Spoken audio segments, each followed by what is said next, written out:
minus 30 seconds.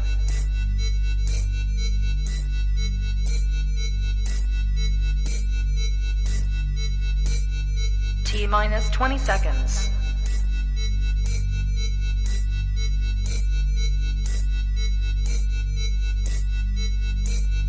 10, 9, 8, 7, 6, 5, 4, 3, 2, 1, 0. LadyChann! Fight!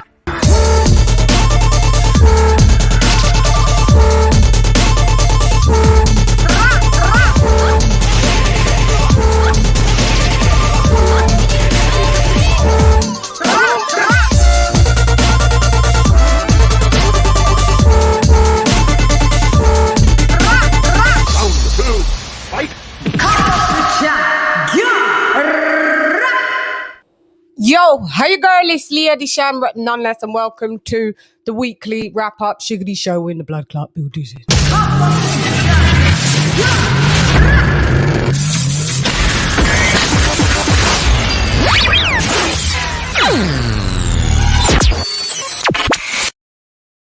Kaboom! What up, y'all? What up, massive and people? Shani is in the building, as always. Only a little bit late. Un poquito. Okay, we what's the name of this show? Because it wasn't a lot going on. There's some stuff. We did a live that turned into a live watch in Belanga versus Jason Quigley. Quiggers. Oh, Quiggers. Let me just write the name of this show first and foremost. Bars. Turn this off. One sec. Un momento, por favor. So I just know what the hell. Start your day with prayer. That's right, people. You heard him. So the name of the show. Because I forget. Let me just do that banner for this. It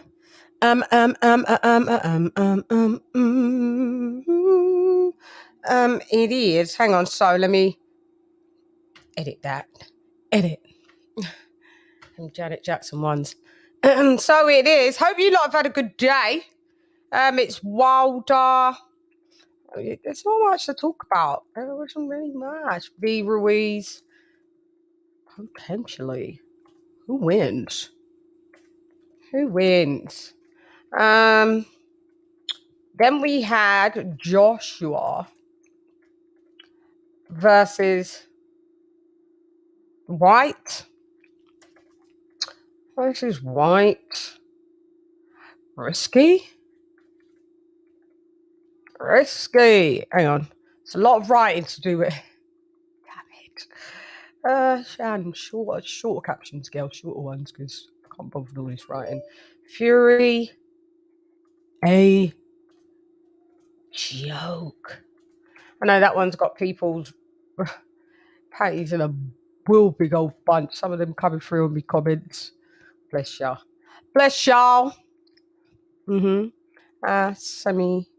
Semicolon. The weekly wrap-up shiggity show. That's right. The weekly wrap-up show. There we go. That's the scenario. Kaboom. In the blood clot. Okie doke. So let me just do the members only. And then do the register. And then we shall be good to gizzo. Okay. What? Yeah. Let's see. Okay, so members. Me. Oh yeah, if you'd like to be gifted some memberships, please go on to, you've got to go on my page and be able to say that you can receive gifts. I think it's next to the join button.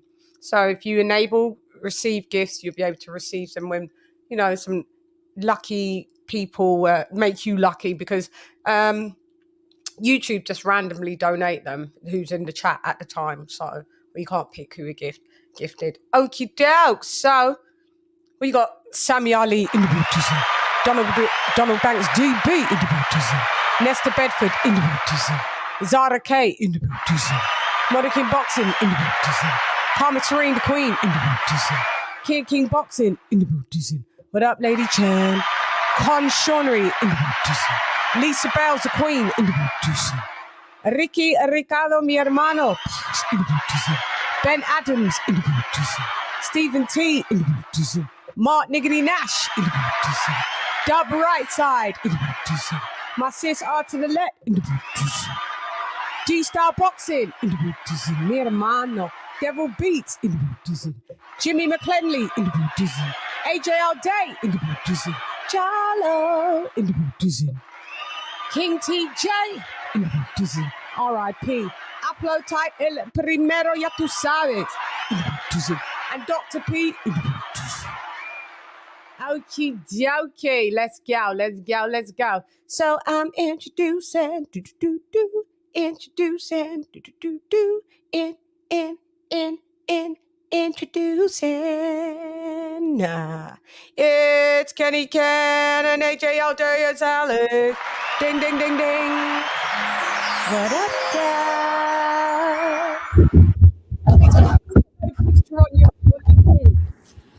Hello. Yo. You see a picture on Kenny Ken? Could you see a picture on Alex's on AJ's thing? Not yet, but it should be grey, coming up. innit?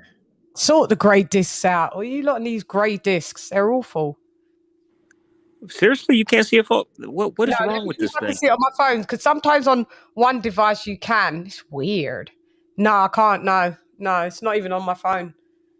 Phone's Apple, and on the TV it's I don't know if it's Android, and you have no picture on either.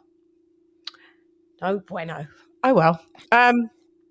Hopefully you can. Sorry, Chen, it's not intentional. I don't know what's going on. Like, Yeah, it just does it. I don't know why it's changed. I don't know when they did all that shit. So let's just go. Let me Kenny Ken, what up, Doe? Hello. Hey, what up, Hello. Doe? I mean, like boxing. What was it for the last week? Not really nada. To be honest, there isn't much going to be happening as well, because like fights are hard to be made. I think there's more action outside the ring when people are preparing fights. Deontay Wilder has made an offer to Anthony Ruiz Jr., telling him to man up, and accept the offer we put to you.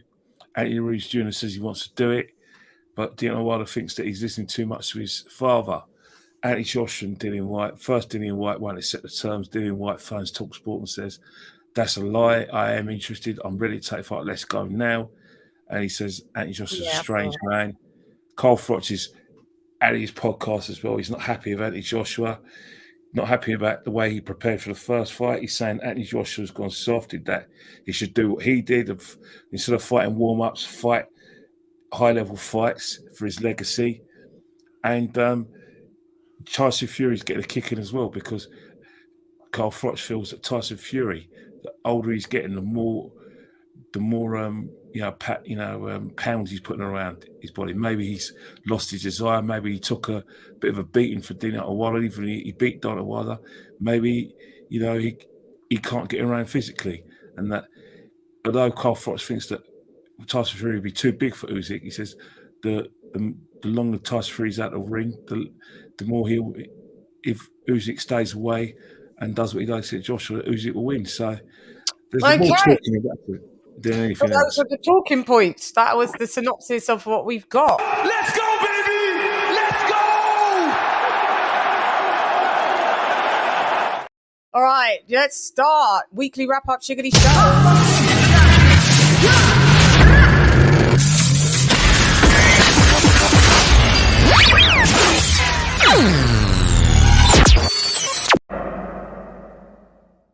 Round 1, fight! Okie dokes. So, we are starting with Wilder versus Ruiz, like what like Kenny said. Called you Eddie, Kenny. Like what Eddie said. What Kenny Ken said. Yeah. Oh gosh. Who wants to start? You go ahead, Kenny Ken. So Wilder has offered. Do we know what the offer is then?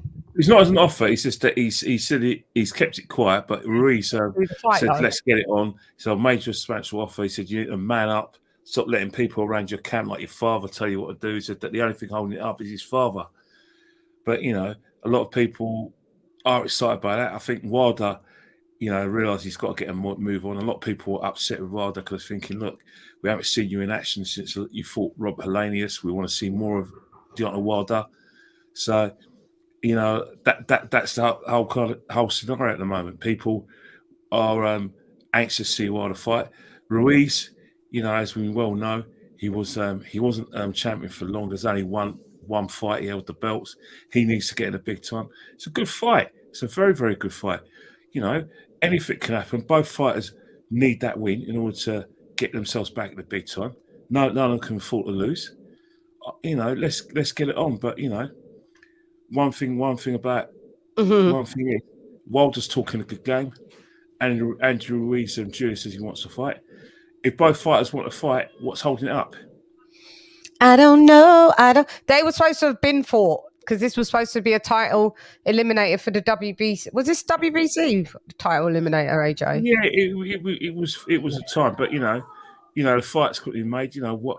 Let's not forget, after Wilder fought Tyson Fury, I say it respectfully to Wilder, but no, I think the thing that was stopping him from fighting was obviously he felt the injustice of his losses. Felt he couldn't handle the loss, but I think he was comfortable. He made a lot of money out of fighting Tyson Fury. You know, both of them did well out of each other. Right. You know, hence the fact that Tyson Fury keeps on wanting to fight him because for some reason Tyson Fury knows or believes, and he's probably got a point in that if he ever wants to fight Wilder, he knows he'll get big numbers because people want to see it because they know that someone's going to hit the floor. Right. You know, they feel Tyson Fury will win, but you know, and that's why. But Wilder's made such money, he isn't hungry. But all of a sudden now, he's got his hunger back. He wants to get back in the big time. He still believes that he can win his title. He feels age hasn't got a barrier. He believes he's still better than Tyson Fury. He certainly has no fear for any other heavyweight. And I don't, you know, so let's get it on. Let's get it on. AJ? Old day? AJ? I think he's trying to sort out his... no, he's not. Is he muted? Oh, has he muted himself? No, can you see if he's muted? I'm actually away on screen. It's actually just us two on the screen. Oh, no, take me off the big thing. See if there's any more people. Hang on. I think you've got more. Yeah, I think he's dropped off. Yeah, he's dropped off. So he'll come back anyway. He's back. I can hear. I'm just putting this poll in, so you can press the like button, please, or the dislike button, whichever one you would like to do. He's back. Yeah. Oh, he refreshing his screen, so I didn't see it back. So AJ, with what Kenny said with Wilder fighting Ruiz, they were supposed to have already fought before. Was this for the title eliminator for a WBC title? It was, wasn't it? Yes, it was. But I think Wilder had walked away, and they were pursuing the potential Joshua fight from it, and that wasn't going anywhere. But I guess now the Ruiz fight is back on the table, I suppose. So, but it was supposed to be a final eliminator for the WBC originally. Yeah, that's correct. We got blood clot beats again in the victors. What up, Beats? What's up, Sharon? You good? We're there. We just start. Yeah. Respect. Yeah. Thanks for joining us, party. We're here just to talk about this. Oh well, we was chopping it up on fight night, weren't we? And then in the end, I ended up just watching the fight live and turning it into. So we're gonna absolutely talk about what over there at the Langer City, love. But go ahead, AJ. With Ruiz fighting, supposedly fighting Wilder. Yep. Yeah, I mean, but it was that's correct. It was supposed to be a WBC final eliminator, but But I guess it's back on the table for now, and I'll take the fight. I don't mind it, honestly, because I think it's still an intriguing matchup. And who have you guys got winning if they are to fight? I said to someone the other day that I've got Wilder. I think Wilder knocks Andy Ruiz out, and I got Wilder winning. Yeah. Same here. I know Andy Ruiz is the better boxer, but the style for style matchup. Really, Andy's tailor made for him.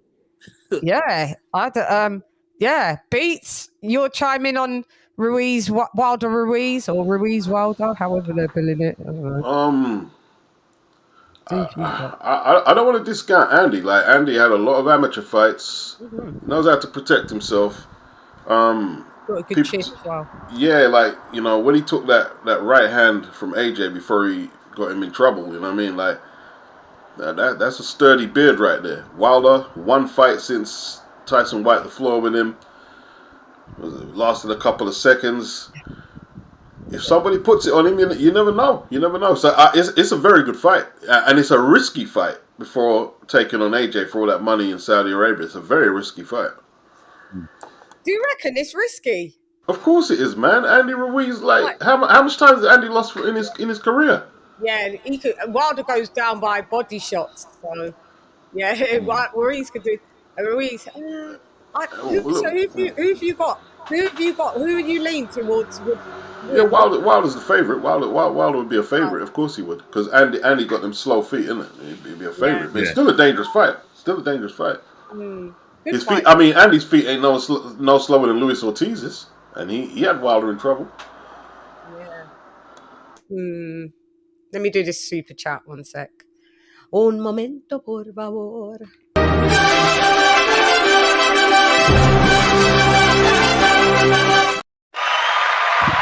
Shouts out to Julius and Ring IQ Boxing Talk. We're dropping that 199 on your girl. Shan looking fire. Kaboom. It's come to make you blush again, hasn't he? Only Julius. Thank you very much. Cariño, muchas gracias. Remember, I said the other day, me gusta tu pelo también. Ooh, nice on the top there. I love it. Like it. If you like it, Jules, I love it. If you love it, I extra love it. Thank you for the super chat. Thank you so much.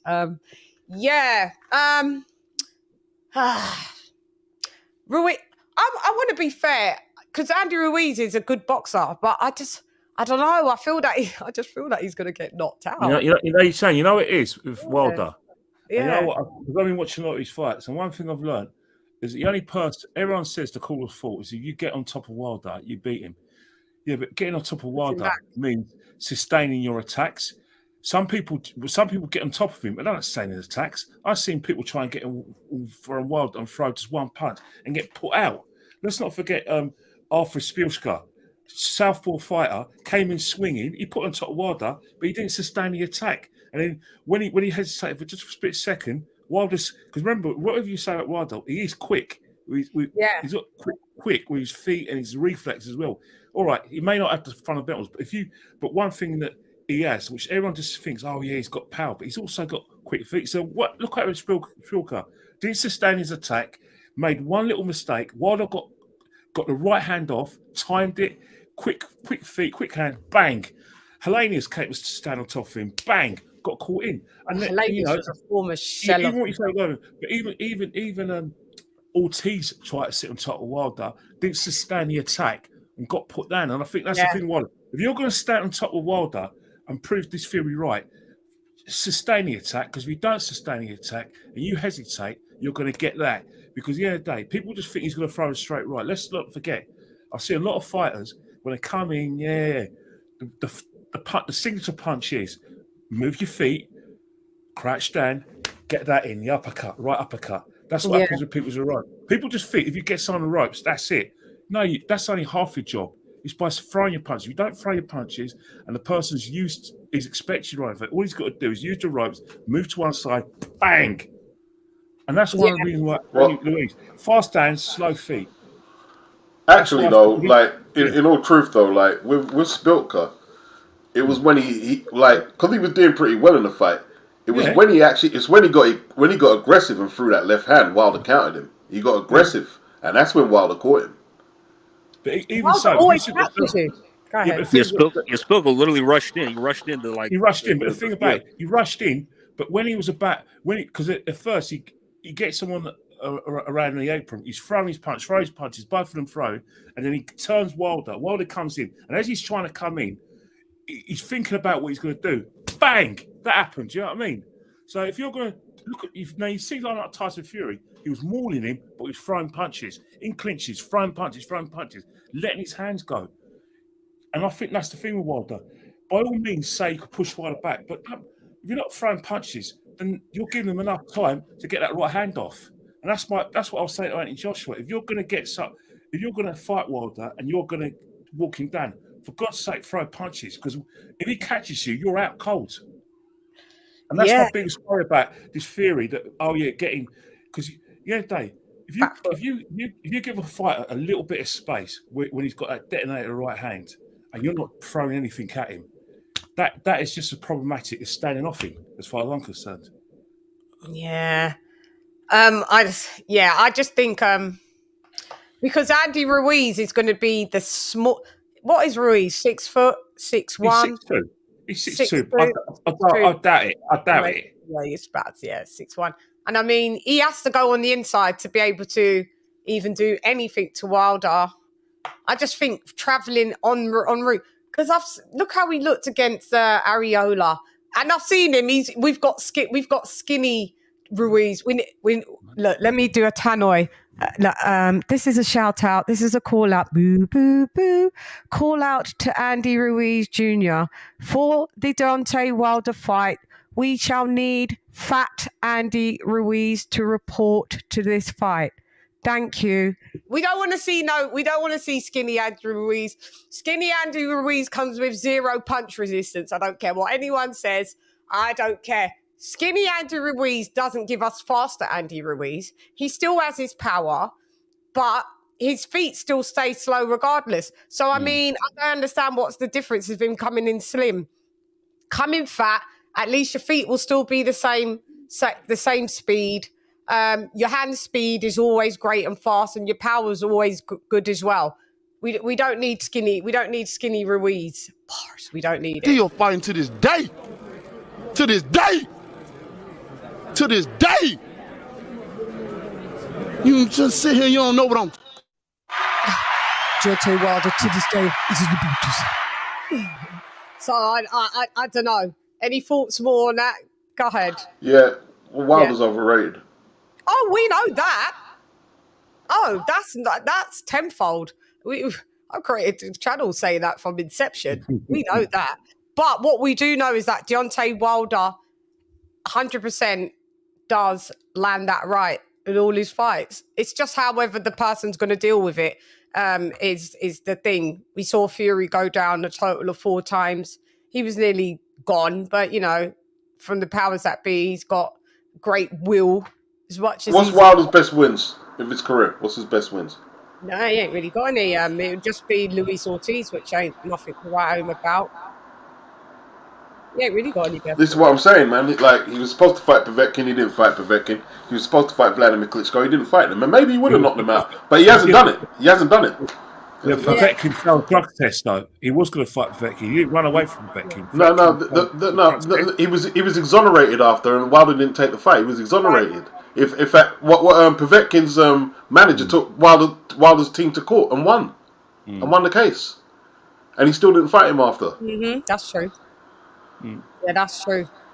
What made him then go for the fight and then in the end, after it being he supposed fights. People don't like to hear it because the narrative right now is that AJ's petrified. Wilder's going to knock him out with 1 punch. AJ shouldn't take the fight. AJ should retire. AJ can do nothing right. And maybe Wilder would knock him out because AJ, you know what I mean, he doesn't have the greatest chin. But Wilder is not as great as people are making out. No, he just isn't. No, I know. It's not that. I don't think Wilder's great. The only thing is, I know what you're saying because he hasn't fought like who's his best win in that, but it's just that he has landed that right with everyone. So I just want to know what happens when he lands that right on Andy Ruiz. Right. So 40-plus-year-old Luis Ortiz, yeah, knocked him out twice, right? What's his name? Dominic Brazil. Tailor-made for him. Good win though. Good win. It was a good win, but tailor-made. No defense. Slow. But when hasn't he not landed the right in any of his fights? He hasn't, innit? No, yeah. But who against? Who against though? Like he hasn't knocked out Klitschko. He hasn't beat no one on the level of Povetkin or Klitschko. He hasn't. No, he hasn't. He hasn't. Ortiz isn't on their level. But what we do know is that. Are you going by just because of the quality of fighter that he's facing? Yeah, of course I am, because like a lot of people these days, they skip over resume and they do it too much. And the amount of fighters who they keep skipping over resume and doing this eye test and looking at the knockout reels who get battered. It often happens. I'm not saying, listen, he might be as good as people are saying, right? He might be as good as saying. Like a lot of people think Tyson Fury would just wipe the floor with Anthony Joshua. It'd be just easy. 1 round, 2 rounds. But we'll have to see. I'm with Resume. Neither of them have fought Usyk. Like, he hasn't fought Usyk. Wilder, he hasn't fought no one like that. Yeah. And I would have Usyk beating He's never unified a strap. He's been a professional since 2008. He's never unified one strap. Not one. Ever. But and look, sorry to stop you, Chad. Right? Statistics can only tell you so much, and there is an eye test. But after a time, the statistics start catching up to all what he hasn't done, and there's a reason why. Yeah, because he's been choreographed. He's been strategically moved. He's been protected. He has been protected. Yeah, but the only thing is, what I'm saying, right, is that no matter the level of fighter, how shall I put it? I haven't seen him not land a right. I know they haven't been. It doesn't mean that because he's shit, like he ain't great. Doesn't mean that there's not people that he can't beat. And I'm just doing style for style matchups. I'm just trying to wonder how does Andy Ruiz outbox him and avoid the right? That's all I want to know. And if he does, then fair play to him. That's what I'm saying.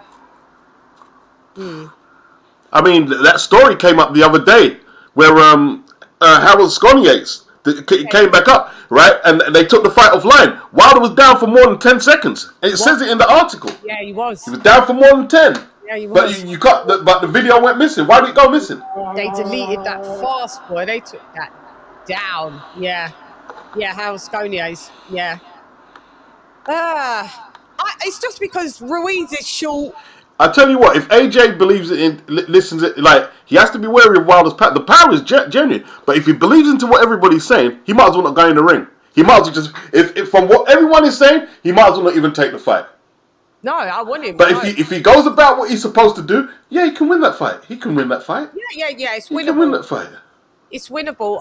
I'm just does he win it by just totally outboxing Wilder and not? Doesn't matter as long as he gets the W.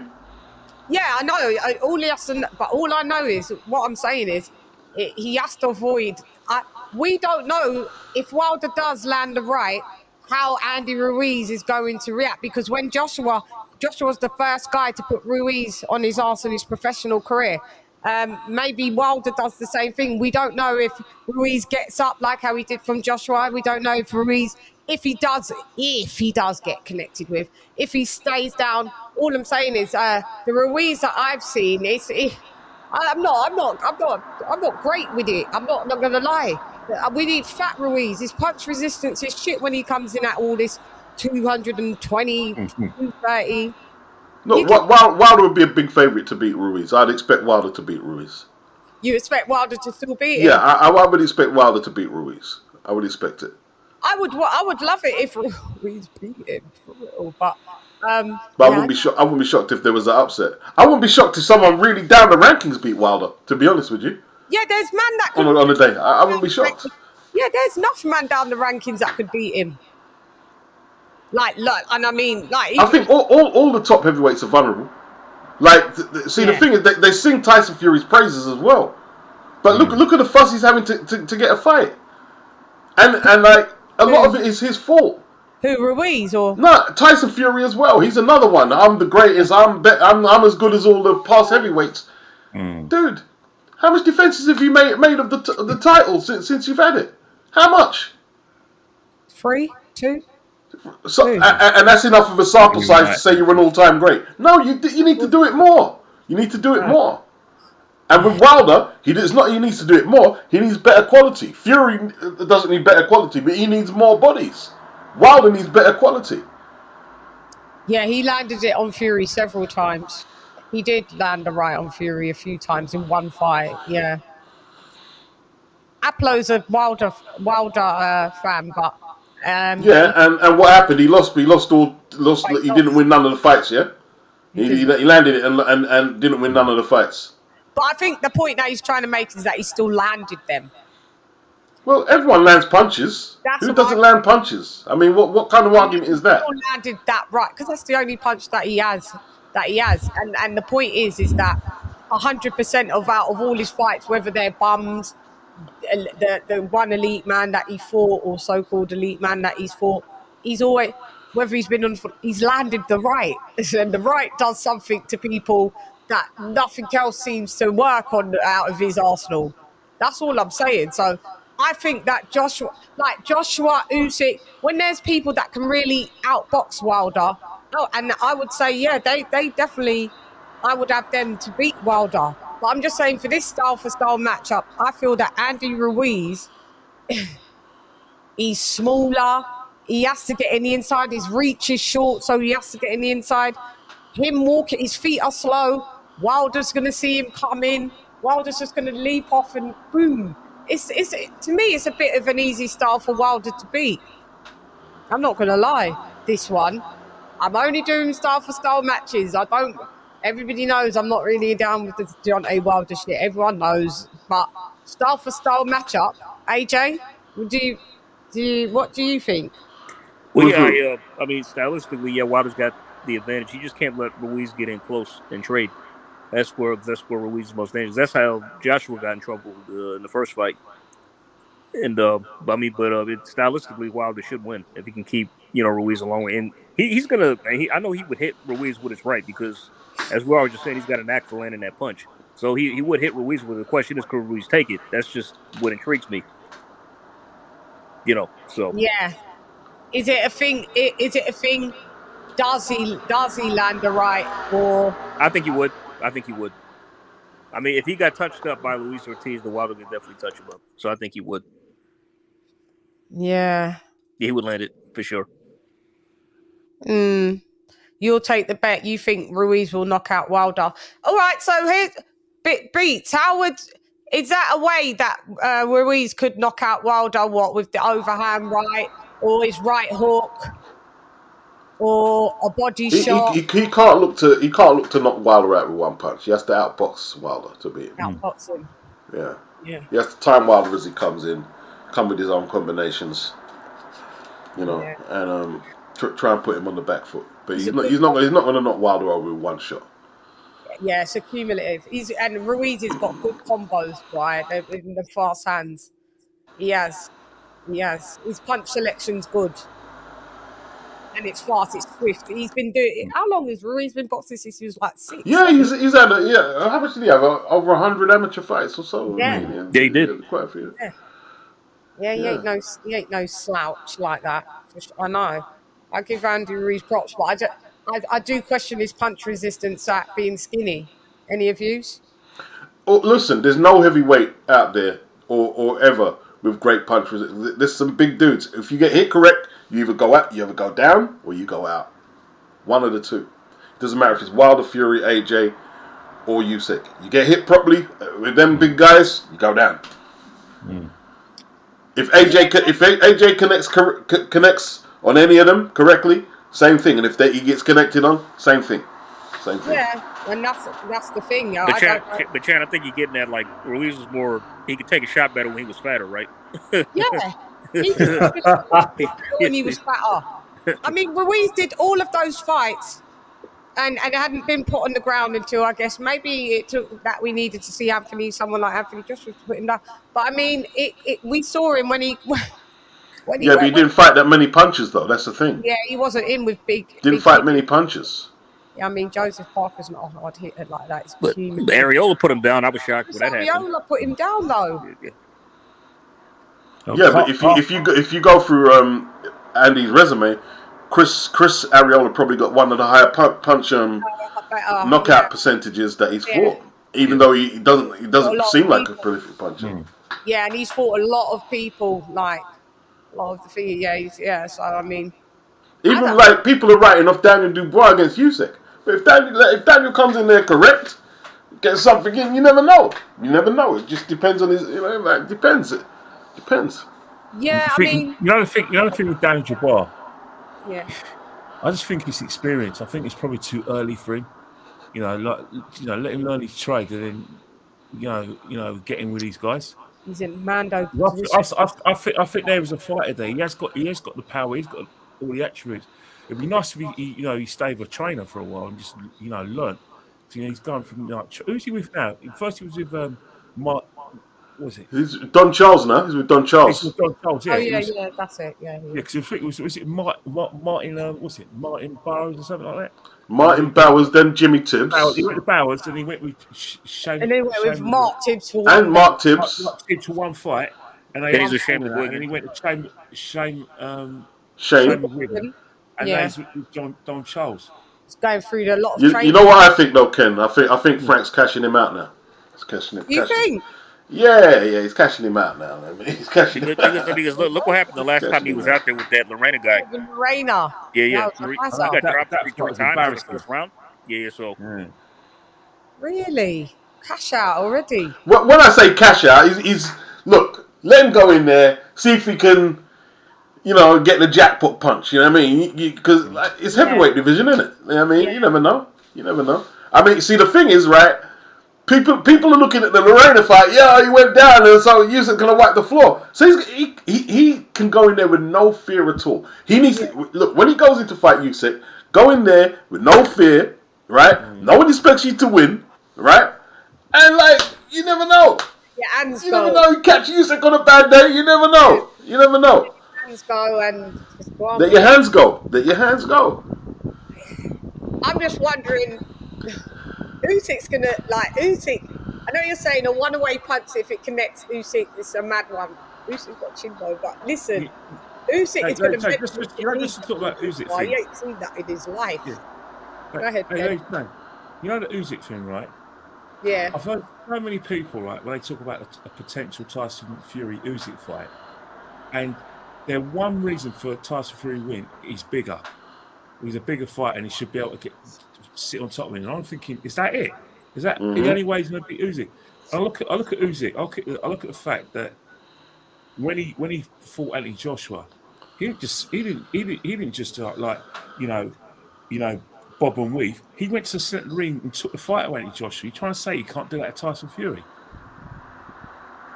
Well, let's not forget. You don't forget Usyk when he fought Tyson Fury, Joshua the first time. He fought a guy who had more experience of heavyweight world title fights than him. He took it to Anthony Joshua, who basically said multi world title fights. Yeah, he held 3 of the belts. He was the overwhelming favourite, and he took it to him. So I'm a Tyson Fury fan. But there's part of me thinks that Usyk will win this.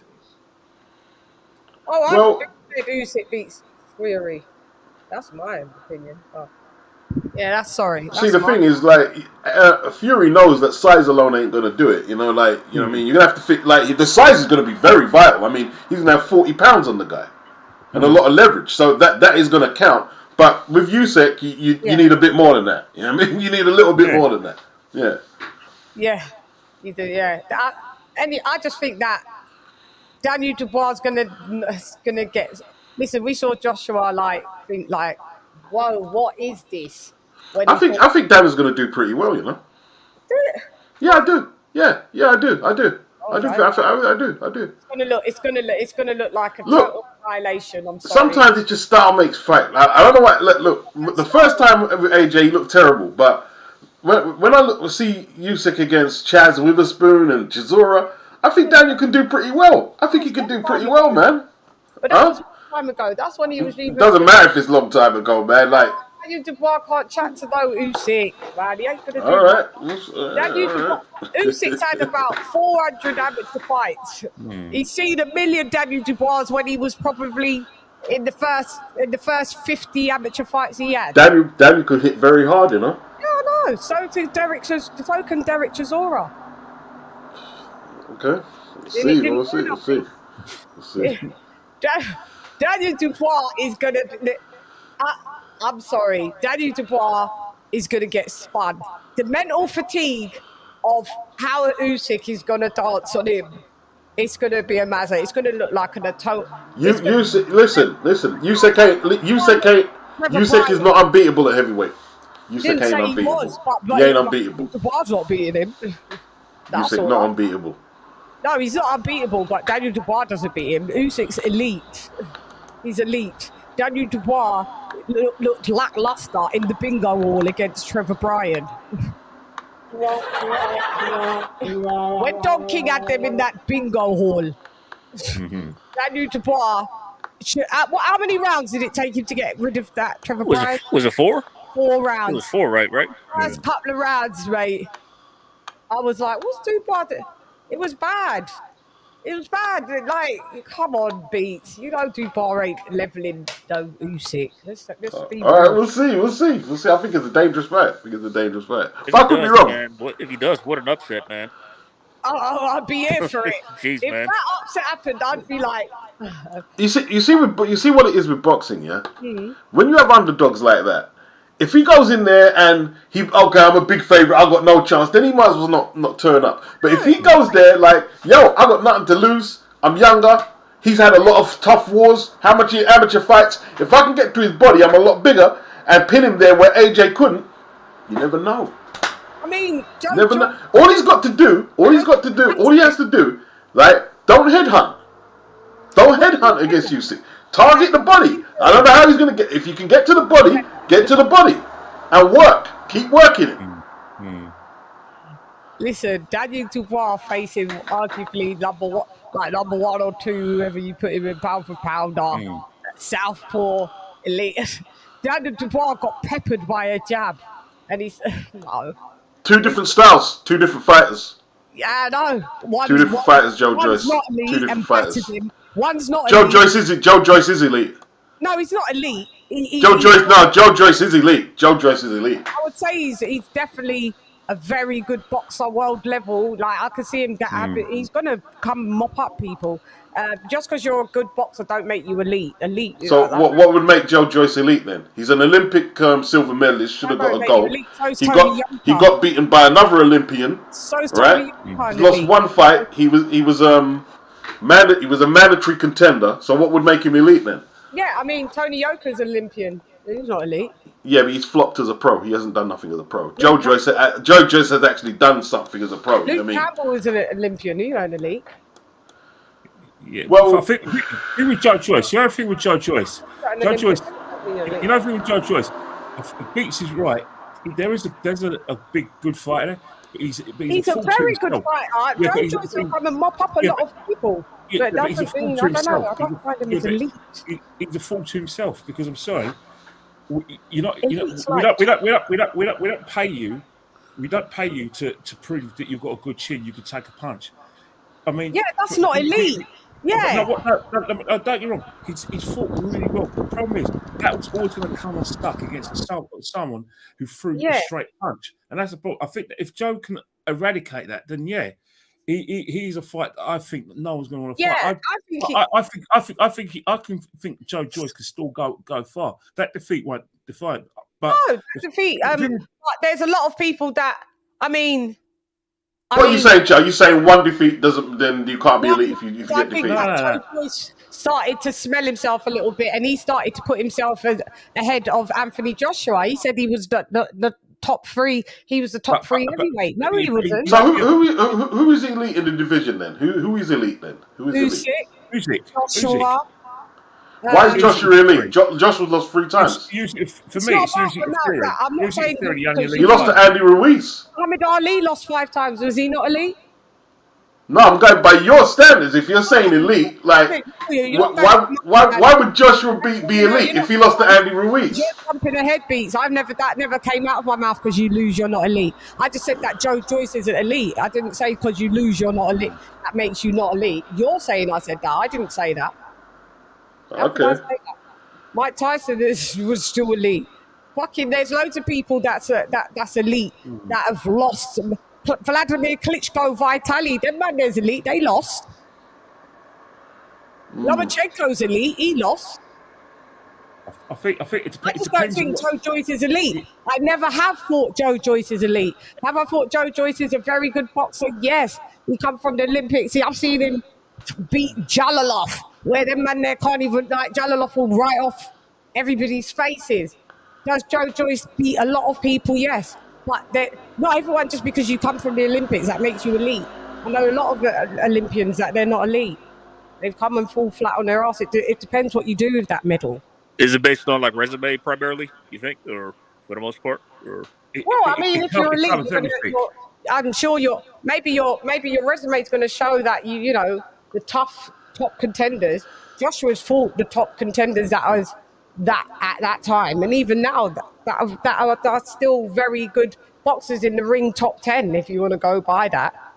Them other man there, that's why I find it hard to call Tyson Fury elite, in my opinion, because I haven't seen him across the board fight a lot of fighters for me to know if he's elite.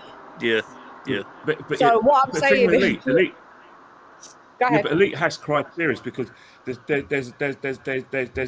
everyone's got the fire. For instance, you've got a Carl Froch elite, where Carl Froch has said, right, I've fought continually 12 times for world heavyweight titles. I've fought the best, beat the best. So in his eyes, and in many people's eyes, that's elite. And Anthony Joshua, because he's had the world title fights, he goes into the Carl Froch school of elitism. So I get that. But in terms of like, who's it? You could put him as elite because you look at what he's done through his career. The fact that he wiped out the cruiserweight division. He's now, in my eyes, the best heavyweight out there. Then you look at Tyson Fury. You look at Tyson Fury, like, you may look at his running, but let's not forget, he's been awarded elite status for two reasons. One, because of what he did in Germany. I don't care. Yeah, but even so, that was a boring fact. The fact I don't see him as elite. But Tyson Fury's not elite, yeah? One minute, guys.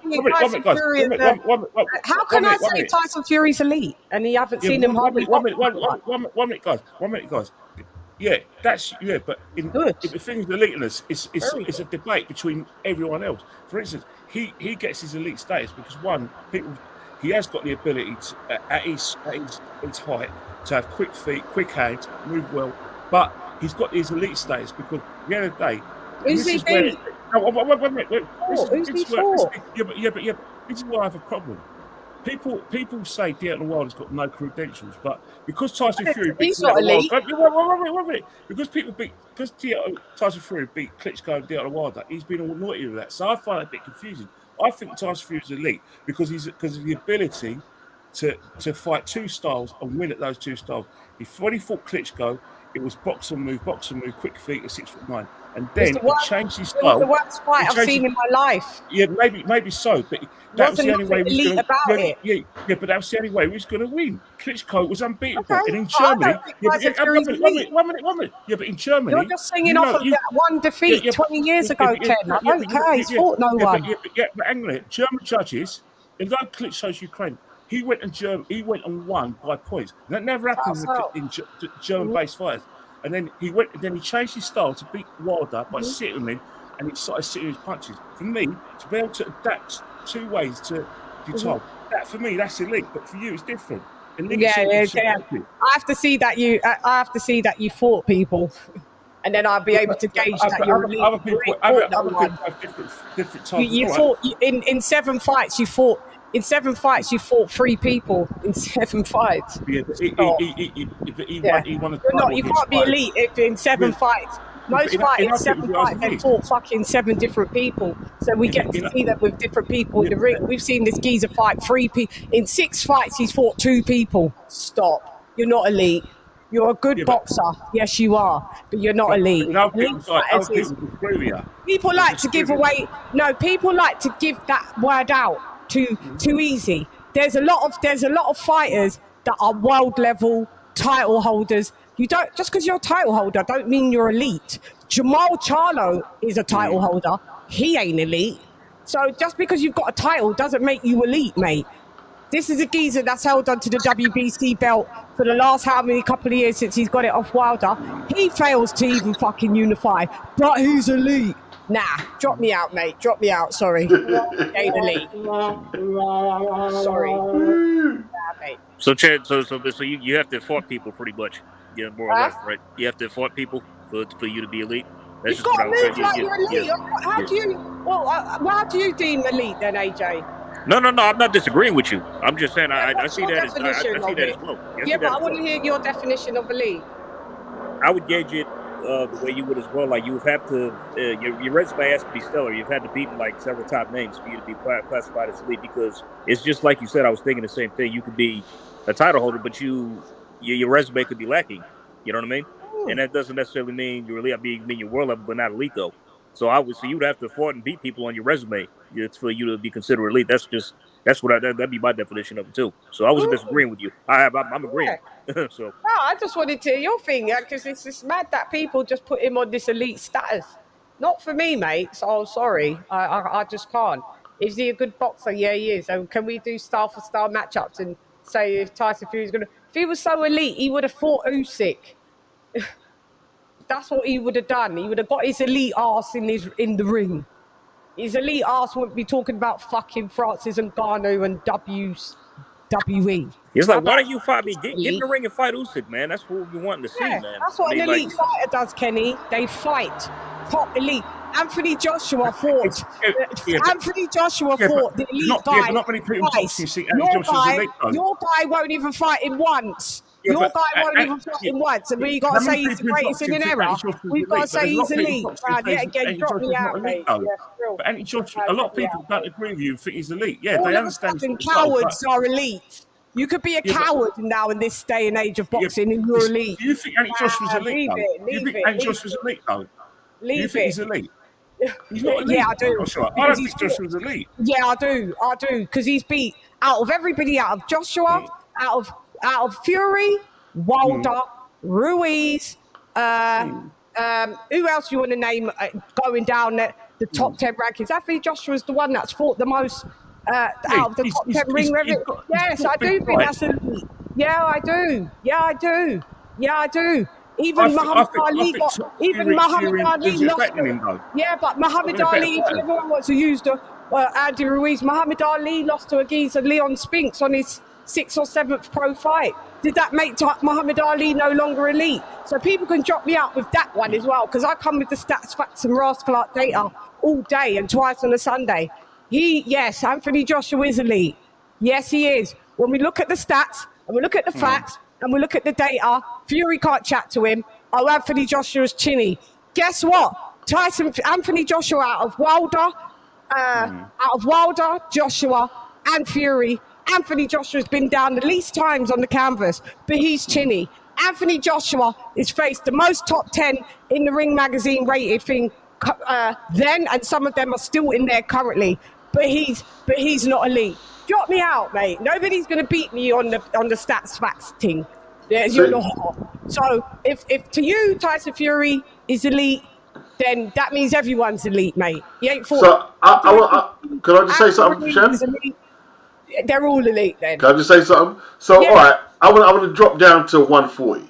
Josh Taylor, he recently lost, and I've heard everybody say lots of people say he's overrated. This man won the WBSS tournament, right? And then became undisputed. He lost one fight against someone who held 3 straps in a previous weight class and then only lost once, right? And all of a sudden, he's overrated. Is he elite? Is Josh Taylor elite? Josh Taylor, for me, Josh Taylor has done amazing. Josh Taylor, is he elite?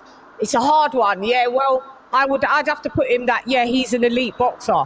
I would have to, but he just peaked quick, and now I think he's, as we can see, maybe the last couple of fights, it showed us he was on the slide. But he may pick himself back up, being at 147. 140 might just be his detriment.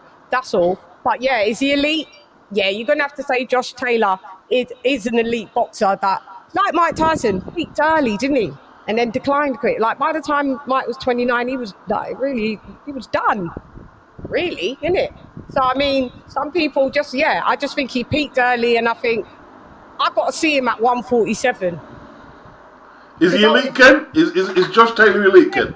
Yeah, he's elite. 100% elite. He's an elite he's elite. elite. He's a Yeah, fight. Look, I just want to see if he's continuing to be elite, is what I'm saying. But he's elite. The thing is, he's picked a hard division. He's picked if he gets through that division, I shake his hand because he's picked the division. I think he's going to go up to the one. I think that good luck to him because there's some really good fighters in that division that I think that he's going to go up to. Yeah. Hey, AJ, is he elite? 100%, absolutely. Yeah. Yeah, we agree. Yeah, look. Okay. Josh Taylor is elite, no doubt. Yeah, we just need to see if the slide is like across the board, though. That's all. Like some people could be elite, and maybe he might just be sliding a bit. But yeah, he's definitely is elite. Look what you said. Look what he achieved. Like, I've never been. I just don't like his personality per se. But I mean, just to separate the two. Yeah. Okay. Like you said, like what you said. He's achieved stuff, and I've followed bits of him, like for real. And So is there a chance, right? I remember Joshua's support. Is there a chance that he was elite, but the 2 losses to Usyk has took him out of that paradigm? Yeah, you got an argument for that. You could say that, because if that's an elite, how many would you say? Let's do it like this. Let's be. How many elite heavyweights are in the top 10 right now? Right now. All right, let's have a proper diagnosis on this. Let me pull up. Well, who's in the top 10 though? Put the ring top 10, something like that. Yeah. Oh no, because when we talk about our top 10, forget that official stuff. Our top 10. Our top 10. I think we'd have to do who's number currently 10? in the top 10 now. All right. Who's number 10 now? Do you want me to pull up the ring? I got it. I got it up. I got it. You got it? Yeah, but let me just pull it up anyway. Ring. Okay. So they can move up on this journey. Ring magazine. But go ahead, start it though, AJ. We doing from 10 to 1 or? Just 10 upwards. 10. Okay, number 10 is Hrgovic. Is he elite, guys? No. No. Okay. No. Number 9, Joseph Parker. No. Oh, no way. Okay. Okay. But wait there. Has he ever been elite though? Has he ever been elite? No. We can talk. We can say, is he ever been elite and is he elite? Can we use words like credible? No, we got to use elite, because what beats us me, Anthony Joshua lose, because I need to make the point. Yeah. He's not elite. He's not elite. Yeah. Number 8, Luis Ortiz. Hell no. No, he's not elite. Hell no. Oh, hell no. Number 7, Joe Joyce. Well, Beats will say, okay. We have different opinions on that one. So that one. I don't know. I was just playing advocate on it, to be honest. I mean, I don't know. Maybe you could put maybe on it. Let's just see. I don't mind putting a maybe on it, just to see how many that we've got. Joyce, maybe. See, the thing is, if he's still elite after that loss, well, AJ has to be elite still. Yeah, my point was, I never thought Joyce was elite when he was unbeaten. Because he hasn't accomplished nowhere near what AJ's accomplished. Yeah, I've never thought Joe Joyce was elite. Okay. It's not about the loss. I just never ever thought he was elite. Right. So let's go number 6. Number 6. William White, no. I wasn't getting commented on that. I left that one to you. I know, because it's your guy. I know, but I'm telling the truth. Dillian White, good, done well. He's world level, but not elite. No, he's not elite. Dillian's not elite. Well, he's fringe world. I don't know if he's world level, because he's never won a world title. He's a nuisance to a lot of heavyweights, because he's fringe. He's fringe world. I wouldn't even put him like world. I say if he lost one more time, he's pretty much a gatekeeper. Would y'all agree with that? No, I just think he's fringe world and he'll retire. I don't think he's world level. You said he's world level. What world titles he? Yeah. What world titles he? We have fringe world. Like you can say, fringe world. I agree with that. Fringe world. Yeah. Andy Ruiz, is Andy Ruiz elite? No. What, former unified? Only lost once? Beat AJ. Yeah, so. All right, no. I don't know. Very hard standards. Very hard standards. This is very hard standards and criteria. I'm waiting for you He's not to elite. tell He's not me. elite. He hasn't since he fought Joshua twice. He hasn't fought enough. No, for me. no, he hasn't done So, nothing. You're right. So no, not now. Okay, No. so not elite. Okay, Zhili Zhang. Oh wow, Zhang number 4. Wow. He got burnt by. He got cheated in that fight with Herkovich. He won that fight against Herkovich. Yeah, but is he elite? He's got good amateur background. He's an Olympian. Is he elite? He better get a move on. Well, if we're gonna say if we're gonna say he's elite, we can't have selective memory because I see him fight Jerry Forrest, and I would argue that he lost that fight. No, Ergovich, he won. I think he beat Ergovich, and I think So do I. Jerry Forrest beat him. Yeah. But I don't think Zhili Zhang is elite, by the way. I wasn't saying. I'm waiting for you. Yeah, I'd say no. I'd say no. Not yet. I'd say no. No. All right, number 3. Hang on, we go through this. Not taking calls right now. One sec. Let me go through what I'm going through first. And I'll let everyone know when to call in. Number 3, Anthony Joshua. Is he elite? In the Carl Froch school, yes, because the fact is that I like fighters who fight at the highest level and test themselves at the high level. So in the Carl Froch theory, yes. But I don't. But the thing about it is I'm torn though, because part of me, because of the part of me says I want AJ to fight at that level continuously in order to protect his elite legacy. However, there's a school of thought that thinks AJ should go and learn his, go back to school and learn his trade. But the thing about it is that when you're going back to school, my theory is elite fighters should never go back to school. They should be fighting at elite level all the time. Yeah, I agree. That's a great point. If you're an elite fighter, you shouldn't be going back. You can't go back and do your apprenticeship. No. Is he going back or is he enhancing? I don't know. Because why do we say he's going back? How do we know? Like, because I remember Derek James and even, I think maybe even Robert said, it's not that he has to go back. It just has to tweak something. You know what it is, LadyChann? It's a Franklin fight. It's a Franklin fight, and the fact that his next fight is against is a London derby. He's fighting the World Championship. He's fighting the Championship of London. Whilst I would like him to get in that Wilder fight right now. So yeah, but I would like Tyson Fury to not fight Derek Chisora. We haven't got Tyson Fury yet. We haven't got Tyson Fury yet. We're at JJ. Yeah, I know, but listen, this is the mad thing that Tyson Fury fans like to put on this thing that AJ should do, but they're just remiss of what their favourite fighter's doing. Wild to me. Wild. No, that's wild, we mate. don't get to Tyson Fury. No, that's wild. Debate. But the debate was talking about AJ being elite, and you're talking about he should be fighting elite fighters, where my whole point is, this is what my point I'm making, he's fought all these, even in the amateurs, he's fought, half of these people he's already fought them. He's already fought Joe Joyce already, not starched him in one round. Already fought him. Who's Tyson? My whole point is, but let's continue. All right, Deontay Wilder, is he elite? I'll leave that to the floor. No, of course he's not. What's AJ think? No. What's Beat think? Elite power. But is he an elite? You know what I'm talking about. We're just going with, is he an elite boxer? He's never unified a belt. The resume. Just say no, Beats. He's just I'd say no. I'd say Can I have a go? Yep. Right. See, that's it. I'm torn by this. I'm not talking about his power or anything else.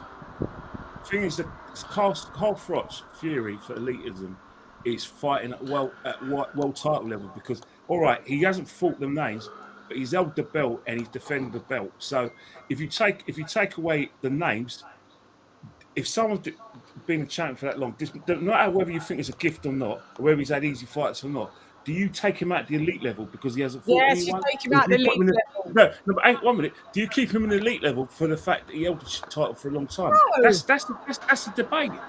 Well, that's their debate. They don't know what they're talking about. Like I keep our debate. It's our debate. Hasn't fought for 2.5 years. He's still the WBC champ. Is he elite?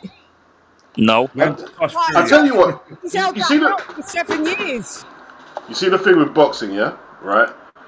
These debates are very difficult. When you look at someone like Sven Ottker, remember the German guy? Look how long he kept them 168-pound straps in Germany. But he got a few dodgy decisions, dodgy refereeing. But he was a unified champion. He retired undefeated. What's the guy's name he fought? Was it Reed or Robin Reed? Yeah, Robin Reed. Yeah, that was Yeah, okay. He retired undefeated. Oh, okay. Yeah, does that make him elite? Well, you ask the Germans, they say yeah. All right, Tyson Fury. Let's go Tyson Fury. Let's go. Tyson Fury. There's arguments for Tyson Fury. If I could put on a hat that I could make an argument that Tyson Fury is elite in a way, and I could totally discount that he's not. That I could say he's elite because he's held each belt at one point in his career. But how that just then gets that dashed away is that he still ain't fought no one. And he's never he was a unified champ. He had been unified. He hasn't led an elite he hasn't left an elite footprint. If Tyson Fury he hasn't acted like a champion. He hasn't acted like a champion. If Tyson Fury left boxing today, would you go, that geezer's got to be in the Hall of Fame? He has to be. Like first ballot, no doubt. Maybe a few ballots down the line. Is it really? My God, it's amazing what he's done in the sport of boxing. Come on, let's be real. See, the thing is, we can only judge him by the era he's in. If you put his resume, like in the 70s with Ali, Foreman, and Lyle, then you'd have to say you're just not pulling your weight. You're not pulling your weight. Look at this though, Beats and Kenny and AJ. So we've got Tyson Fury 8-fought Usyk, Tyson Fury 8-fought Zhang, Tyson Fury 8-fought Ruiz, Tyson Fury. He's only fought Wilder and Dylan White. That's it. Tyson Fury 8-fought Ortiz, Tyson Fury 8-fought Parker, 8-fought Ergovich. Anthony Joshua's fought Usyk twice, Andy Ruiz, Dillian White, him in the amateurs, but Joseph Parker too. Joseph Parker and 8-fought Ergovich, right? Yep. Deontay Wilder has fought Tyson Fury, and who else has he fought out? Ortiz. So you tell me if it's bare. Right. The shelf is bare, man. The shelf is bare. Yeah. So now we get this. Okay. So go ahead. Sorry, we're still on Tyson Fury. So Ken will say he's elite. But the only reason why I've caught the elite is for simple reason is that I don't know. Depends what the criteria is. Because if the criteria Ken, as it was for everybody else, the other 9 people that we just done, and you didn't ask what the criteria was. So now it's your guy. It's the same criteria. One more. So, are we using what I call the Carl Froch Carl Froch entry for level of fights? If he's on the Carl Froch entry level of fights, then of course you're going to say no.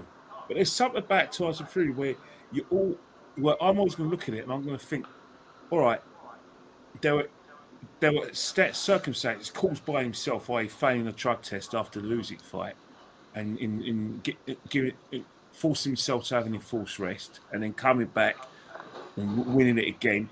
But again, he's a fool to himself because, that question you asked, will he get into the Hall of Fame? There'll be a lot of people who are boxing people going to resent the fact that he's in the Hall of Fame. He doesn't start fighting these guys and clean out the division, clean out the people at the top 10. There's always going to be that resentment, and that's his own fault.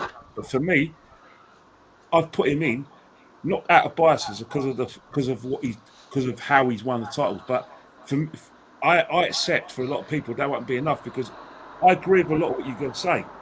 I would prefer it if I had something to defend Tyson Fury with. He's fought Josh, he's fought all these guys, because that's what a lot of fighters in the division do. Well, we got to ask a hard question. Did he swerve Usyk? I think that right. Well, then we have to say then his elite status has to be questioned. Might have to revoke his pass.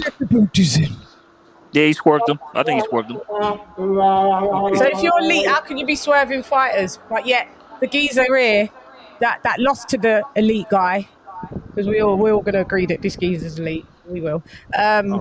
Is not elite. That's questionable. But your geezer. Why did he? Is he swerving him through politics, or does he think he can't win? He knows he can't win. He's not confident. He's not. If you're confident in beating someone, you do it. Even if you're not confident, as a champion, you still go and do it. Is he motivated to fight him? Well, then relinquish the belt and let us get along. Well, why wouldn't he be motivated? It's for undisputed and a bag full of money. I don't understand, because whenever Wilder's name gets mentioned, the guy can't wait to will film himself running, training really hard. But when his other fighters fight, I don't see the motivation. So that's a question I need to ask, because is he scared of Usyk? Should he be scared of Usyk? I don't know. But he clearly does not want to fight him. Because if he wanted to fight him, he wouldn't be saying 8. He wouldn't be I don't know. I don't know why. I don't know, to be honest. So therefore, this type of behaviour, this only happens once in a blue moon to be fucking undisputed in most weight categories. Last one we saw was Lennox Lewis, and he can make it happen and chooses not to. How can you be deemed as elite? And you just keep going on with your Deontay Wilder 3 times and your Vladimir Klitschko, Deontay, dropped McDermott twice. Cunningham dropped you. He's been dropped by a couple of other lads as well. Every time he has to fight people, it's always 2 and 3 times. Derek Chisora 3 times. Dillian White. Is that an elite? Is that an elite resume? Stop. And there's no disrespect to any of those fighters that I just mentioned, but stop. Was Riddick Bowe elite? Because Riddick Bowe had some good names in his career, but he refused to fight Lennox Lewis. He threw the title on the bid. Yeah, I know. You Riddick Bowe did. That's why we call it that. Because that's the debate. We could have that goes back years though. 30 years ago, he did the same thing. Maybe thing is though, all right. If we're good, all right. Let me make.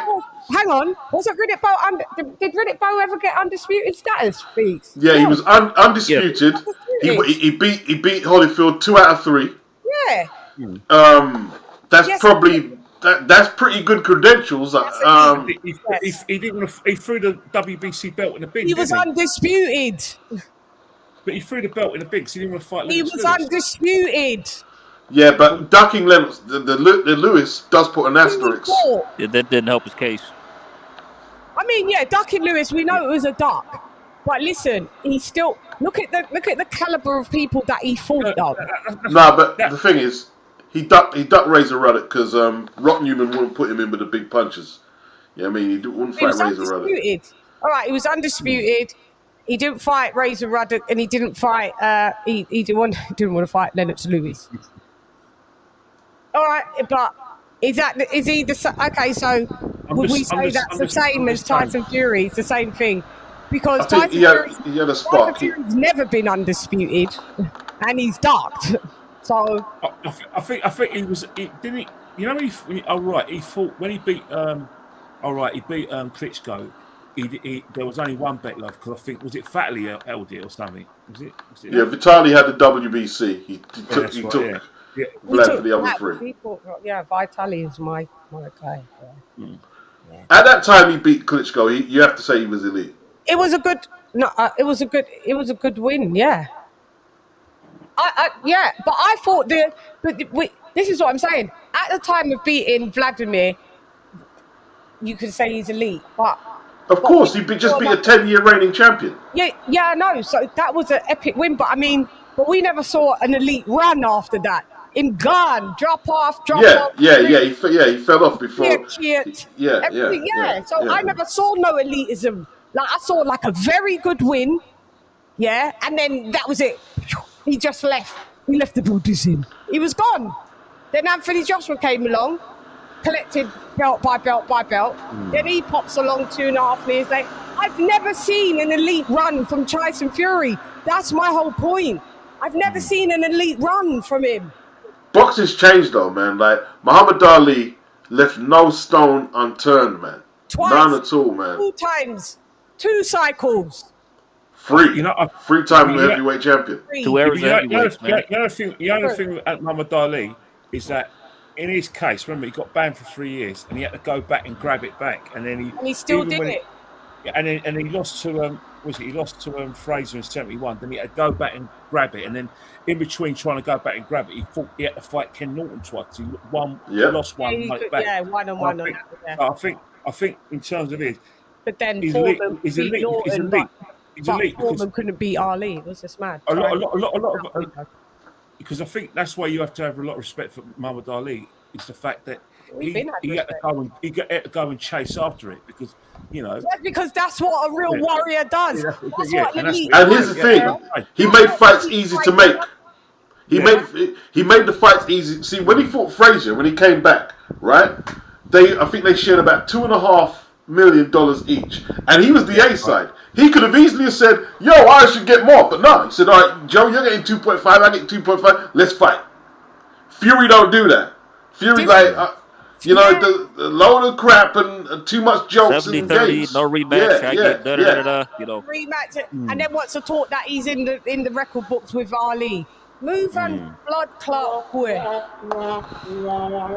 Stop. Can you imagine if Ali tried the 70-30 Frazier back then? Stop it. If Ali had a career run like Tyson Fury's, that translated in his time with that type of pickings, and everyone went, well, he beat one guy once. That makes him the best ever era.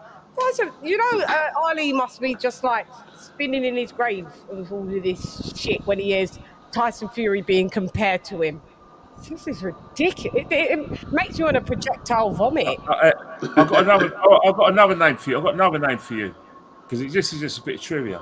Larry hang on. Before that, so is this geezer over here elite? Who's that? Oh, 100%. It's not a debate. But you see how you knew 100% that he was elite, but you didn't know 100% that your geezer was elite. Now do you know the difference of elite when everyone goes? Because I've got credentials to defend who's it with. Because at the end of the day, you can't clean up cruiserweight division and then become top of the pile in the heavyweight division without being elite. To even question his status as elite, you're not going to last long in the debate. There's going to be a lot of holes in your argument. You can pick holes in Tyson Fury's argument with Usyk. You just can't do it. Does that make Anthony Joshua not elite because he didn't beat the only one elite guy? No. Anthony Joshua is one of the elite ones with this guy. We've agreed on Anthony Joshua's elite status because of the level he's been fighting at. But I would like him to continue fighting. My only reason why I probably take a half marks off is because I want him to continue. But I understand why he's got to go back to school. But I think elite fighters don't need to go back to school. But that's just me. To James Rudd, Riddick Bowe was definitely undisputed champion. He was definitely undisputed. Yeah. So this is what I'm saying. So I can't put this geezer that sits there at number 1 with that green belt as elite. I can't do it. I shan't. I won't. I can't. Sorry. Would you put Larry Holmes as elite? Oh yeah, 100%. He had an elite jab. The guy after Ali. Yeah, because look what he did to Ali. He fucked him up. But I mean, it doesn't mean that he was elite. I never really ever liked Larry Holmes. And even now he's still alive, he's still got a shit personality, in my opinion. So I was glad when Mike Tyson come and just annihilated him, in my opinion. Like, I was happy. I was well happy. So 19 defenses, man. 19 defenses. He never unified those straps, though. Never unified, no. So it was kind of a bit of a letdown. It Wonder was why that is. Well, it wasn't really. It weren't really because the reason he didn't unify because he had the WBC strap, and Yeah, that was the main with the reason. WBA belt, all the guys who held it, they could never hold it for more than 1 or 2 defenses. That's So true. by the time they were trying to promote a fight with him, they lost the belts all yeah, the time. So that's what happened. and he had the But WBC. he was lineal champion. Yeah, Yeah, but I've got two Then words. he was the bad man belt. Yeah, but So, you know, the thing with Larry Holmes, the reason why maybe I've got 2 words that make me think. What question that? 2 words. One's called Michael, the other one's called Spinks. Well, that what about what? yeah, but he lost to a lineal light heavyweight champion. Like Spinks is one of the best light heavyweight champions in the history of the sport. Yeah, He shit himself when he fought Mike Tyson. Yeah, he did. He did. Yeah. You're terrified. wouldn't you, Ken? Wouldn't you? I would. Yeah. What was it? 91 seconds. That was it. The dive. Yeah, that was second. You hear what he said in the press conference pre-fight? He said, "I'm glad to have fear and terror in my life." That's what he said. Yeah, that's what he said. That's what he said. Yeah. You know Larry Holmes. Larry Holmes. Sorry. You know Larry Holmes. You know his old trainer. I think Rick Giamatti. He said that the first Richie Giacchetti. Okay, so you can call in now. The first time he. Are you waiting for a call? No, go ahead. Sorry, I was just I think when you talk about Larry Holmes, he said that the first time he saw fear in Larry Holmes' eyes is that when he went in that ring in '88 against Mike Tyson. Boy, Tyson was a beast, mate. We just love He didn't want any of that smoke, did he, Larry Holmes, man? And it showed. I mean, the last knockdown when he throws a punch and his hand gets stuck in a rope, and he's only fighting one hand. Yeah. Oh yeah. His His hand got caught. His hand got caught in Tyson. He got caught and knocked out. Yeah. No. Yeah, I just never liked Larry Holmes, boy. I'm But that's crazy because he went on during his comeback, his second comeback, he went on to beat Ray Mercer, took his O. Was it 19 or 20 defenses he made? Yeah. Larry Holmes. Yeah, it's about that 19 or 20. I can't. One or the other. That one. He was one fight from equaling and rocking Marciano's 49. Yeah, that's right. Yeah. Yep. Yeah, it was probably, he was right. 19 or 20 of them. Yeah, he's a legend. ATG, he's one of an all-time greats. Most people put him on their top 10 all-time greats, but for me, Hate it. went on him, mate. I just went on his personality. And lastly, Ray, Wilder coming back, our American heavyweight coming back on the 15th. Is it hard to come back from a KO loss and still be what is hard to come back is you gotta learn how to fucking box before you come back. Thank you, Ray. Ray Mercer was something else, man. So he will be coming. Larry took his O. I can't wait. He will eventually be coming. Shouts out to Ray Mercer. Yeah, Ray Mercer, boy. That was a savage fight against Lennox Lewis with Ray Mercer, wasn't it? Yeah, great fight. Savage. You can Sorry. The call-in number, if you're calling in from the States, is 917-410-8091. If you're calling in from the UK, or you've got a WhatsApp, 07939530676. Holla, people you know. Me and Timberland been hustling 20 years ago. All right, so where did we just did all of that.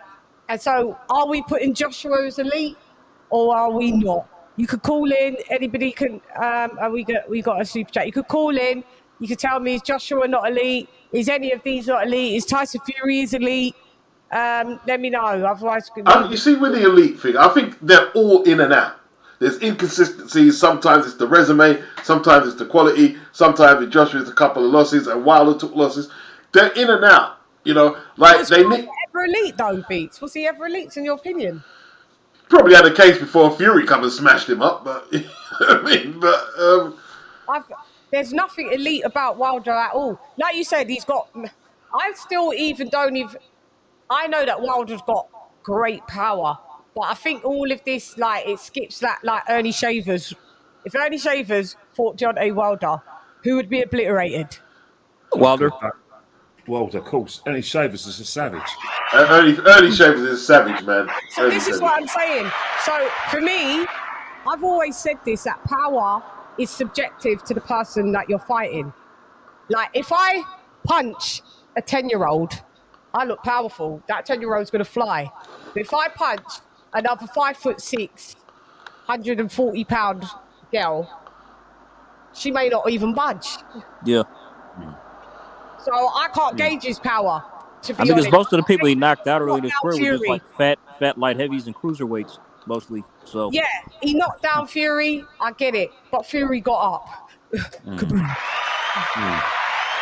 So when you was met with what we called with an elite, because that's what they deemed him as an elite fighter, your power didn't work. So that's why I always say power is always subjective to the opponent that you're fighting. Just in my opinion, don't have an equation to prove this, but I don't also have a gaugeometer to prove how powerful or not. About timing, though. Punch is about timing, isn't it? Listen, you know, one of the hardest punches in the light heavyweight division was Sergei Kovalev. When he fought Andre Ward managed to negate that power. Yeah. You know who else was one of the hardest punches? Is Michael Spinks. Him, Michael Spinks, and Matthew Saad Muhammad. Matthew Saad Muhammad was a killer. The other heavyweight beats. Bob Foster. Bob Foster was another one. It begins with C. Corey. No, what was his name? What's that? What's that? Light heavy? No, not in light heavy, in heavyweight. And he just. What year? Old school. Maybe about 20 years. What's his name? D. Is he beginning with D? No, it begins with C. American. Corey Spinks?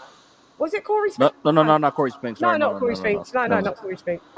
And he come in, but he got an injury and got fucked up, and he never.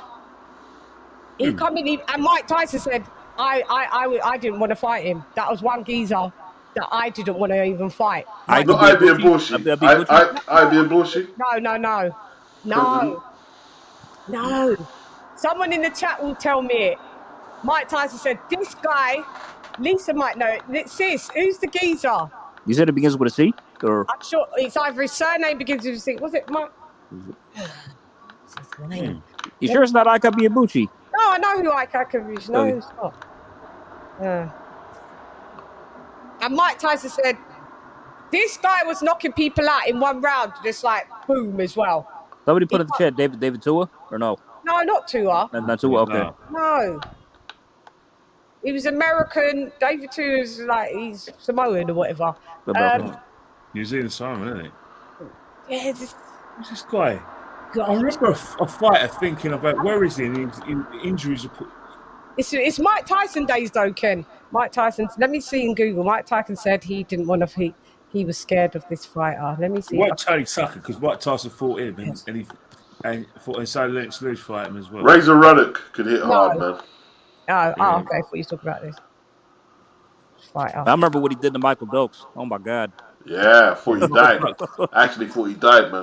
Mike Tyson was afraid of him. It says here. Let me see. What was that? Was it Razor Ruddock? We did to Bone Crusher as well. Toyed with him. Yeah. I think Razor.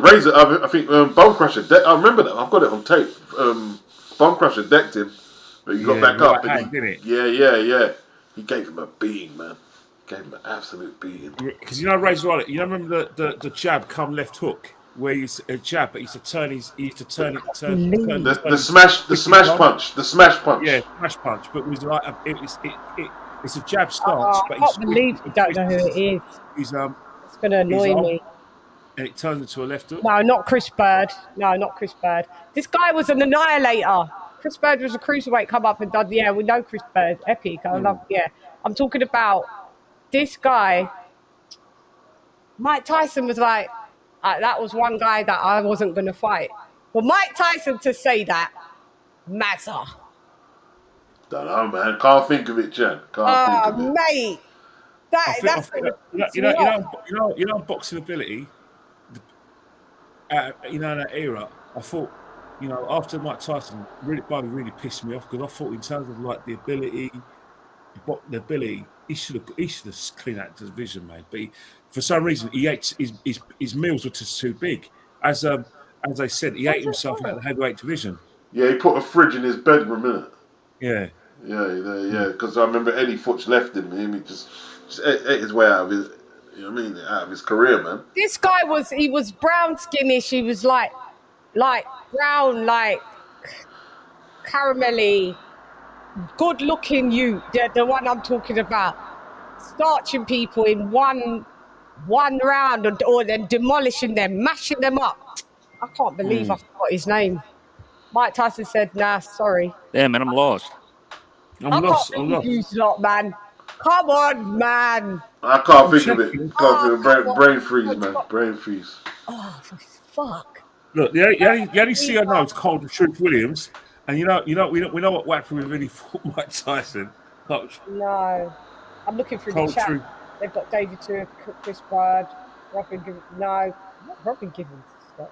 No, not Foreman. I know Mike Tyson did say he was scared of Foreman, but yeah, no. This guy was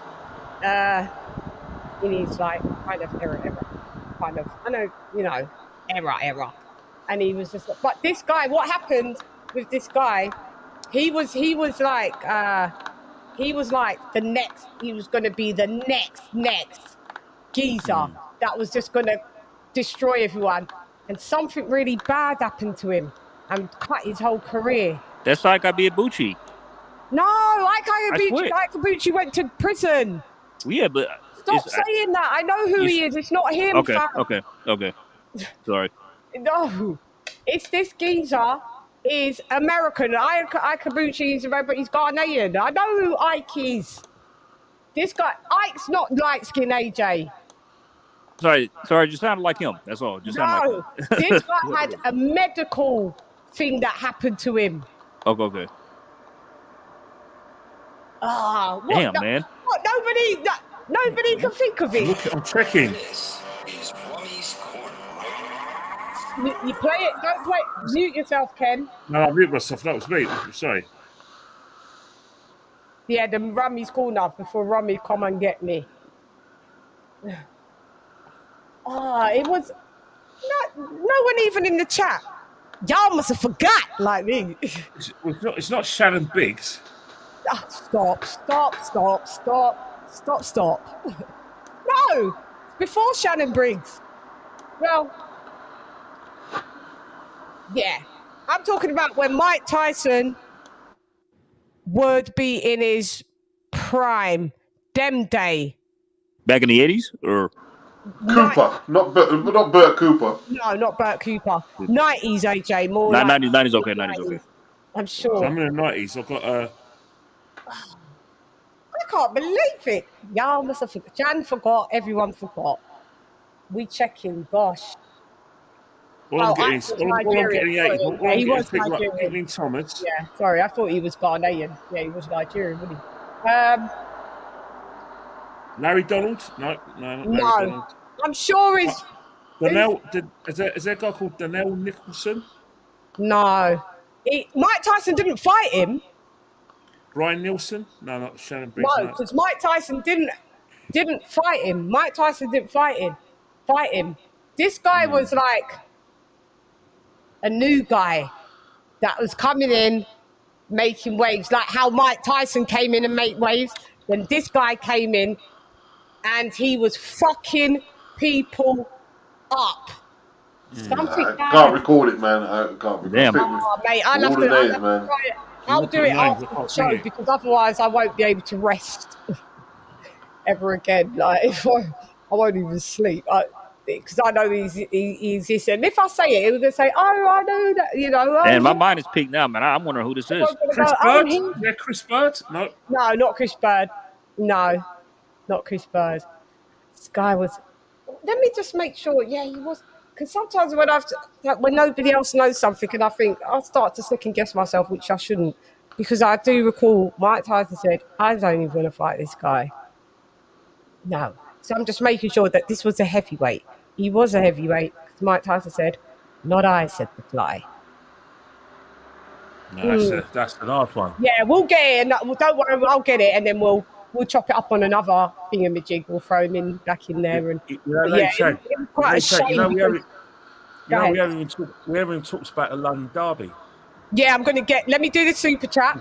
Then I'm going to get to Yeah, we're going to get to that, Ken. It's true. There you go.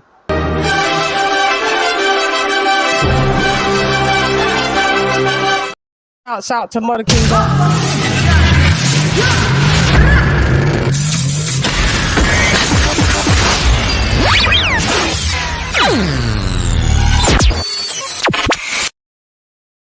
Shouts out to King Ron the Don for dropping that 149 on your girl. Thank you so much for the super sticker, King Ron the Don. King Ron the Don. Tommy. What? Hang on. So you said Tommy. What was his? Morrison, not Tommy Morrison. No, you can't be saying Tommy Morrison. No, Bold. No, not Michael Mora. No, it weren't Michael Mora. Michael Mora's the one he got knocked out by Foreman, and he got Foreman got his belt. Oliver McCall. Who? Oliver McCall. No. That's blitzed out Lennox Lewis in that as well. No. But I'm lost, man. Nah. We'll get it. Don't worry, we'll get it at some point. We'll get it because I know everyone's like, I got no idea.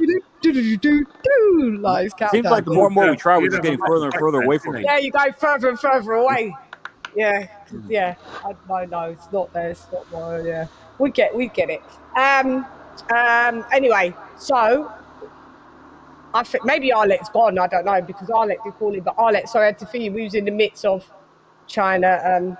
No, weren't that person.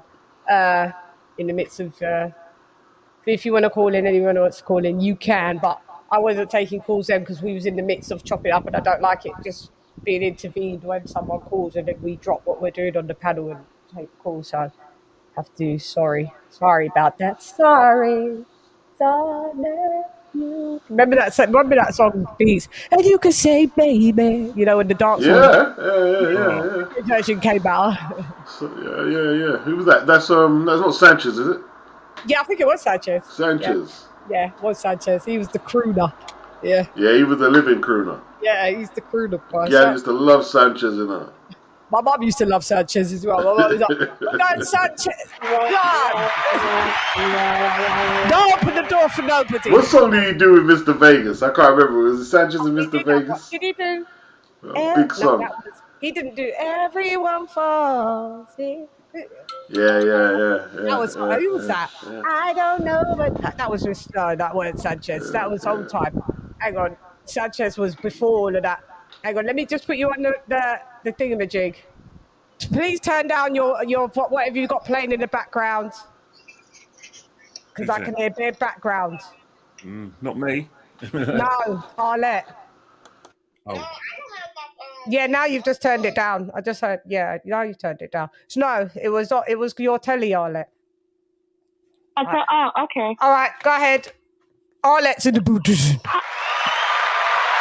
Hi, Chan. I was on the phone, so I mean, when you yes, I got a bit of it. I was on the phone for a while. Yeah.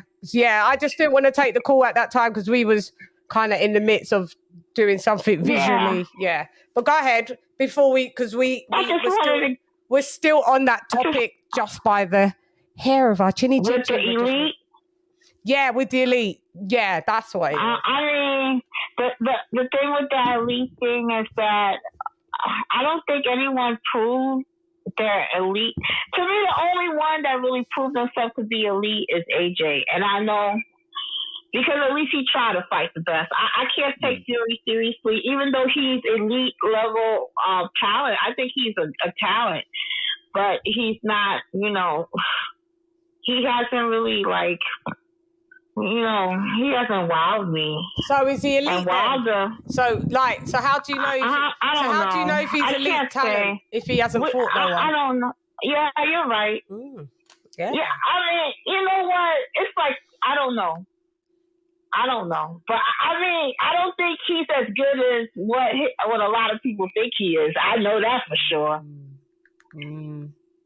I know. But so I mean, you just think Joshua? Would you say out? What about Usyk? No. Yeah. Oh yeah, he is. Usyk. Wilder. It's something. You know what I called about? It's something weird in the background. Can you hear that? No. Okay, well, Wilder, like you guys were saying something about him against Ruiz. I mean, I think you guys give Wilder a lot of credit. Who, us? Who?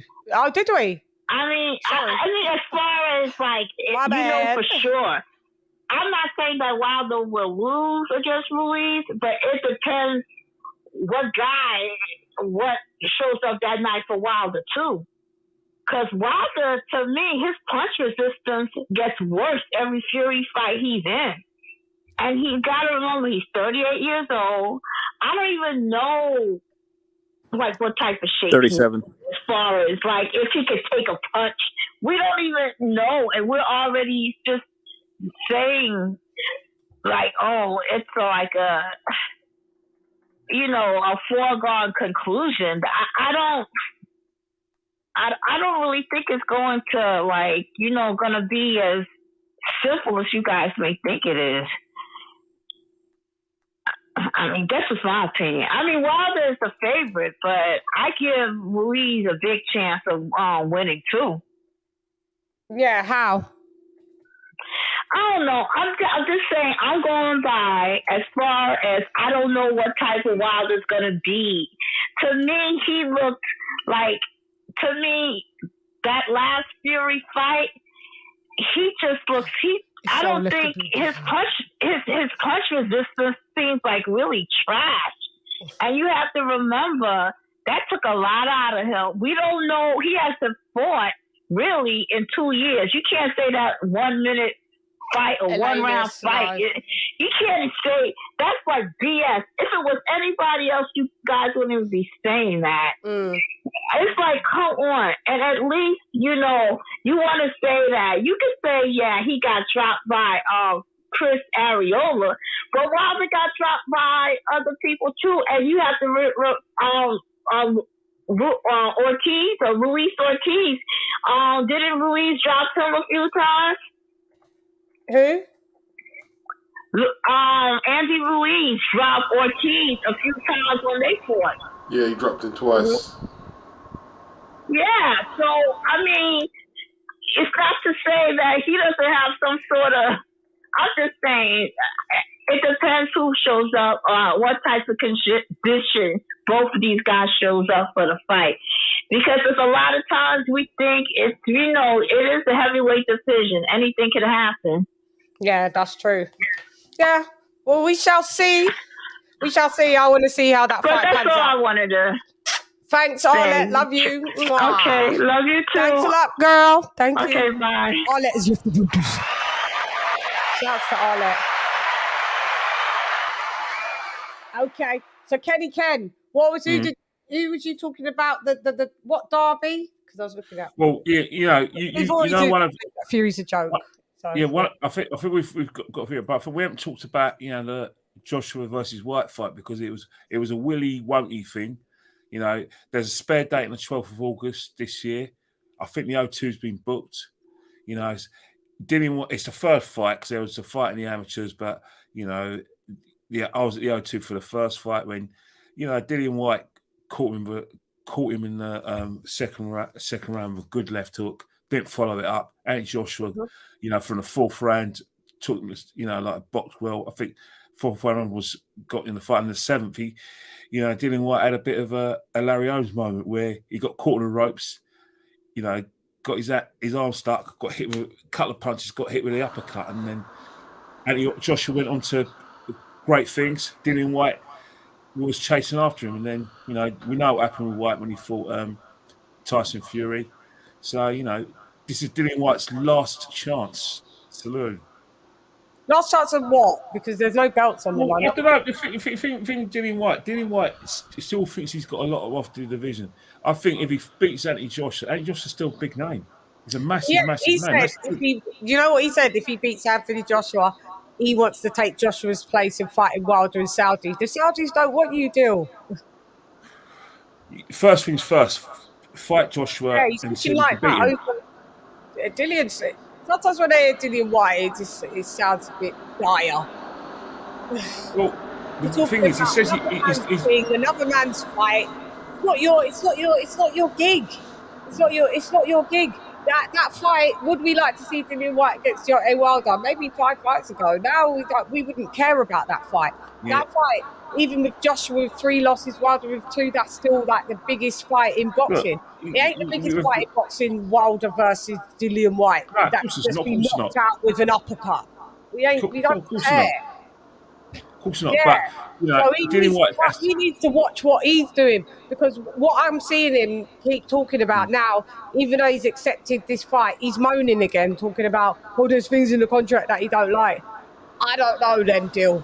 Like, we'll just allow it then, because Eddie Hearn's already said he's got other 2 people on standby with contracts and everything, Harper, because we ain't got time for Dillian White to be having an orange. So by ending of this week, beginning part of next week, we're announcing. Yeah. Go ahead. No, as I said before, Dillian White, you know, should use this opportunity to, you know, fight Anthony Joshua as a massive fight. He's going to make a lot of money. You know, he's not going to be the A side. Doesn't deserve to be the A side anyway. But you're still going to make millions of pounds because you're fighting AJ. You're still going to get A side. I know, but you know, he's going to get a big amount of money. It's a chance. He feels that he can still beat AJ. Go in the ring and prove it. Forget Wilder. Just take one fight at a time. Yeah, I don't even know where he's come out with all of that for. AJ as well. Time in. He doesn't. Go ahead. Sorry. No, go ahead, Ken. No, I'm trying to say is that this fight, to be honest, this fight doesn't really. You don't really need to sell this fight to the British public. We want to see it. Oh, you know, White Joshua. We don't need to see it. I'm up for it. I want to see it. I don't even want it. I didn't even want it. But I mean, I'll consume it because I have to. But I'm hoping, I know this sounds bad, I hope it falls through and there's someone else. Let's have a fresh people. We just was going through. You've already did that. I don't mind to see Joshua against Ergovic. Joshua, Joyce is tied up with Zhang. Who else? You know, Reviver, Dempsey, McKean, real quick. You know. Who else is there? Who else is there for Josh? Come on, guys. AJ, I don't It's just the arm reach and foot speed make it hard for Dillian. He's got, like, you know, he's got a puncher's chance and not much more than that. I would say. Who else would you like to see Joshua fight though? Otto Wallin. Before Wilder. Yeah, there's Otto Wiley. I wouldn't mind that. Or Wilder, yeah. I don't know, man. Like, if he wants to preserve the fight, you mean, he could go down the rankings and make it like. Who is there though? I don't know. Because Eddie said it has to be multi-division.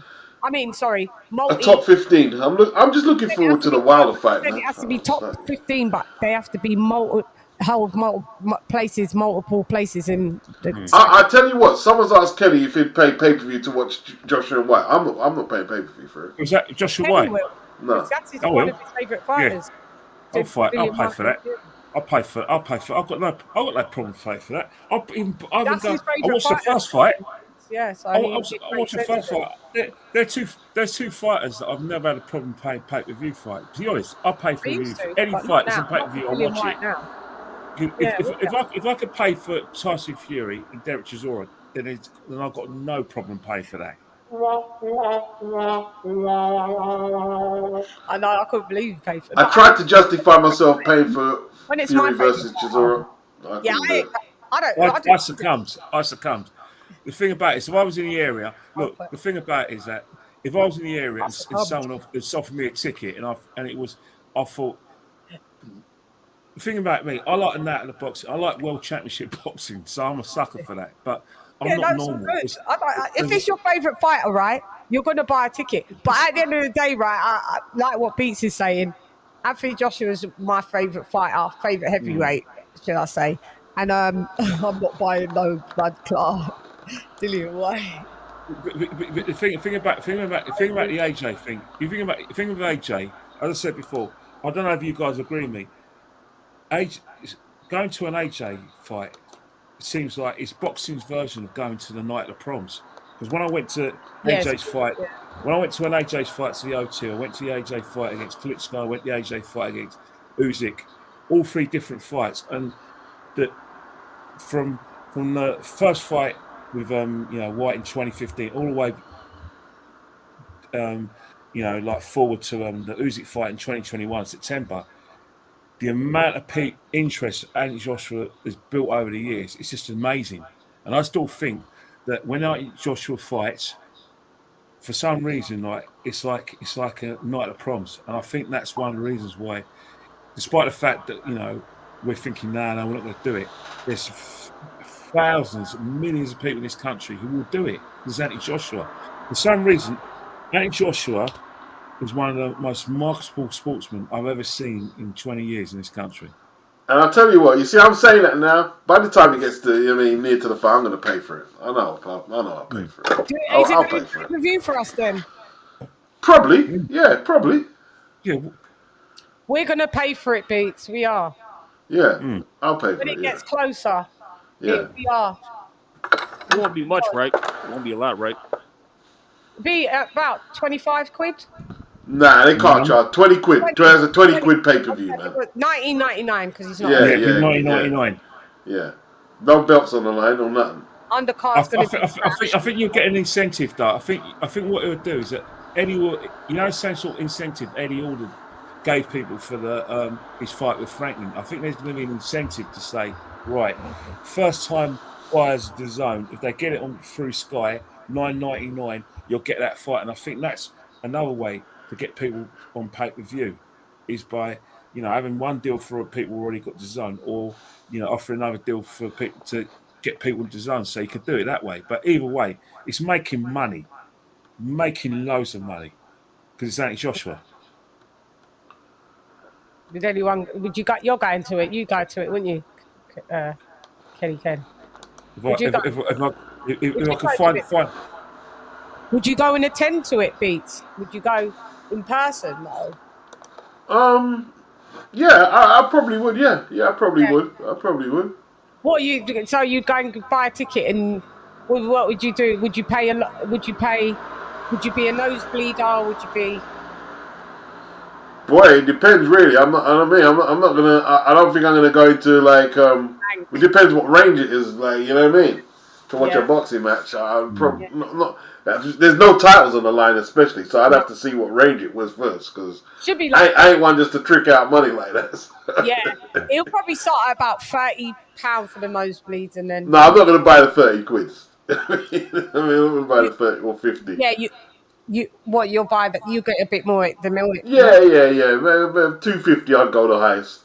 How would the undercard look for that? AJ? Yeah, probably 250.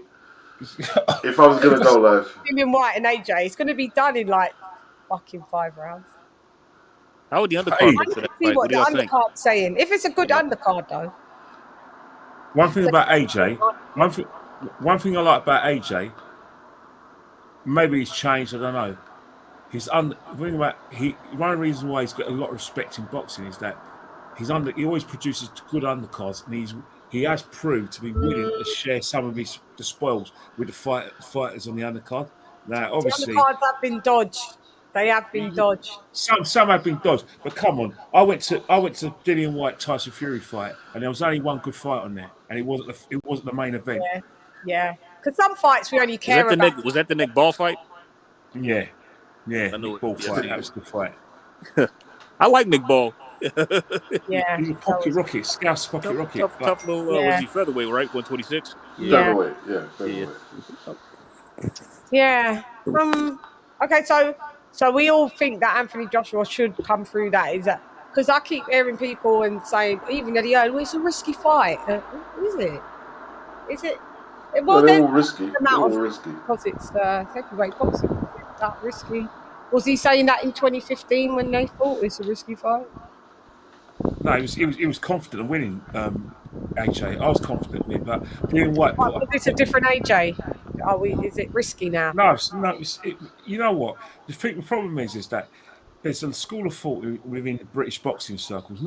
I don't know what it's like in the United States, but when you've got people like Carl Frost, we can't.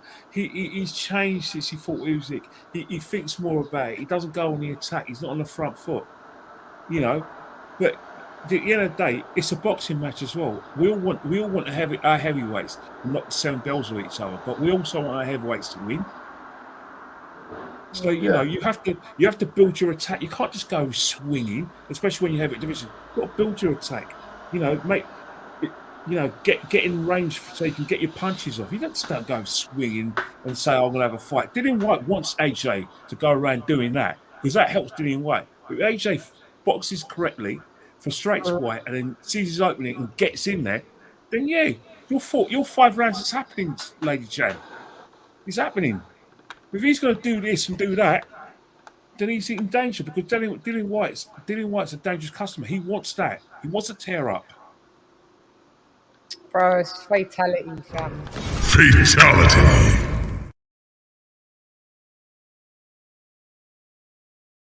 Harry Justin's gonna knock him the fuck out. That's what's happening. That's what I think. You get me? And if I see any different, because the last fight, what did it go? 7 rounds. Is the pressure going to be on that? You have to do it within them 7 rounds earlier. Because there's going to be a lot of scrutiny on Joshua for this fight to see if this style of Joshua has declined that Whyte doesn't look good. If Joshua doesn't get Whyte out, if Joshua goes the distance with Whyte, it's a mad thing. All I'm saying. The mad one. Yeah, he has to look good, man. Like, you know, he has to, pressure's on him. Can't just win. He's got to look good as well. Yeah. And, you know, if he ain't there, then, you know, then anyone who's skeptic, then I can't even argue. You can't say nothing, innit? You just got to be like, yep, he's on the slide, and that's it. Yeah. So that's why. Anyway, okay, I guess we're going to see that, and we'll be able to gauge it. I would assume, but this is what I'm saying. I've assumed Joshua in the last 3 fights, 2 Usyks and Jermaine Franklin. I assumed Usyk 1 was going to be a knockout via AJ, was going to knock him out. I thought 2, if he might knock him out, but you might. No, but you might knock him out. You might knock him out. Didn't happen.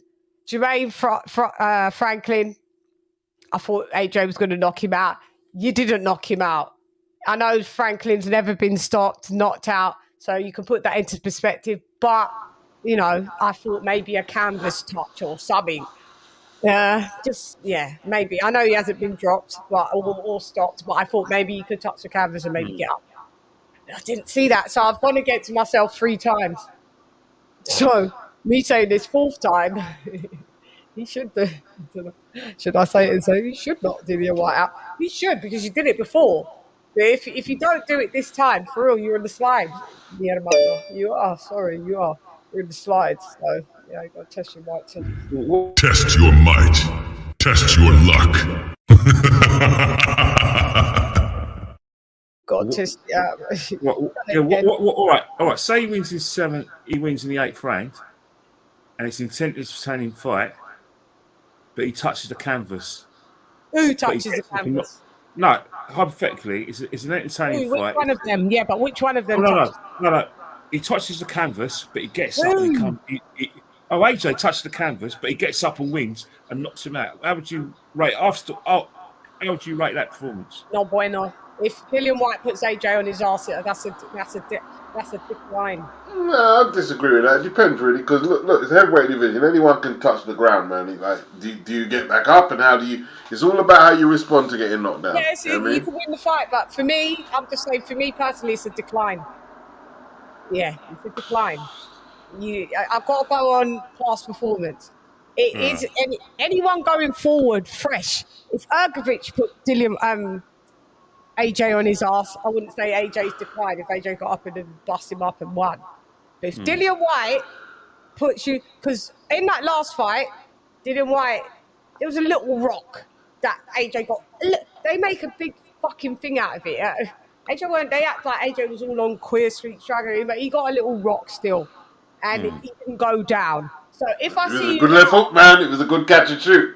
Yeah, the good catch and shoot, man. It was good. It was good. But if I see you go down now, to me, you're declining. That's up to me. Not maybe to use a lot, but to me, he's declined. If he goes down, and I know I understand, it's heavyweight boxing, I think he'll make that version of Dillian White's on the slide. To me, Dillian White is slid. So if Dillian White, he's slow, and you allow Dillian White to really. Our Dillian White's gone. He's left the building. It's not the same Dillian White that we had. I think if he gets up and win, I think that'll make it the prospective Wilder fight even more exciting and more people want to watch it. People will be like, Wilder obliterates him. Like that will be the night. That's not a bad thing, is it? That's not a bad thing, because that means that gives AJ greater motivation. He's still with a new trainer when he's trying to learn, new tricks. Where sometimes when you fight, when you start with a new trainer, there's going to be times where second fighting. The will you want to try something out in a fight, but your first instinct is to go back to what you know, and then you start making mistakes. Yeah, I'm not having it, because we're trying to say that if AJ's elite, this is what I'm saying. You're not going down. If I see you go down with Dillian White, it's to me, it's not good. It could happen if he gets emotionally involved. Yeah, it could happen, but it didn't happen when he was under. Who was he? Tony Sims. When he was under, so you didn't go down then.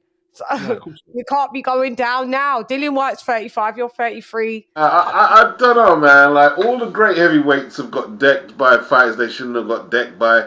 Whether that's Joe Louis against Braddock, Joe Louis against Buddy Bear, Tony Galento decked him. Frazier got decked twice by Bonavina. Ali got decked by Sonny Banks, Henry Cooper. They all get decked here and there, man. It is what it is. Do you get back up? Yeah, do you get back up? And Andy Ruiz. So he got decked and he got stopped. So that's one and done. You didn't do that with Dillian White, and you was better with Andy Ruiz going along in your career, and you got stopped by him. Dillian White, Dillian White for me is going down. So if AJ goes the distance with Dillian White or gets dropped by Dillian White, and it looks like a tough fight with Dillian White, for me, sorry, that means AJ's on the slide. And to me, sorry. Yeah. Tyson Fury got dropped by Pickett. Is it Navin Pajek? He was never dropped up 10 days, though. There was no expectations of him. Still got decked by him. Still got decked by a no-name guy. You know what I mean? But he went on to become unified champion. Yeah, decked by Steve Cunningham. Yeah, but if Tyson Fury fought Steve Cunningham again, Tyson Fury would beat him again. If Tyson Fury fought Steve Cunningham again, right, and Steve Cunningham decks him and knocks him down, we'll be like, Tyson Fury's raw boy. Tyson Fury's a bit on the slide. If Steve Cunningham did that to him, what did they go up to? Round what? 5, 6? If Tyson Fury, 7. Say Tyson Fury fights Cunningham and he goes the distance, what would you do? 8 Tyson. It just depends. Sometimes people don't always go in there to get knocked over. Sometimes you go in there with somebody and they're saying, I ain't going over today. And you can't do nothing about it. It's stuck to the punches. And you've already fought them. Would you not gauge that? It doesn't mean you're slipping. It doesn't necessarily mean that you're slipping. It doesn't mean necessarily you're slipping. For me, it does. For me, it does, I'm sorry, it does. It does. If Tyson Fury fights Deontay Wilder a 4th time and Deontay Wilder wins. Well, that'll make it 2-2. No, that'll make it, 2-1. 2-1, it'll make it. 3-1, it'll make it. No, the first one was a draw. 2-1. 2-1. 2-1. Then you'd be like, wow, Tyson Fury's on the slides. Deontay Wilder beat him now. After boxing, man. You can't win. You can't necessarily win all the fights. You can't go in a swimming pool and not get wet. In boxing, there's knockdowns. You get buzzed. You get hurt, and you take L's. It's all how you come back from getting knocked down. It's all how you come back from getting from the loss. Hopefully, it'd be from a different fighter. What I'm saying is that's just the easiest way. If Tyson Fury fought Derek Chisora for the 3rd time, and Derek Chisora knocked down Tyson Fury, even though then Tyson Fury gets up and then beats Derek Chisora, wouldn't you be like? No, because if by that logic, if you watch Derek Chisora versus Usyk, AJ should have cleaned him up, and that didn't happen. No, because but that was the last best bit of Derek Chisora he had. Nah, it's not, man. It's not. It's not. Derek Chisora was like.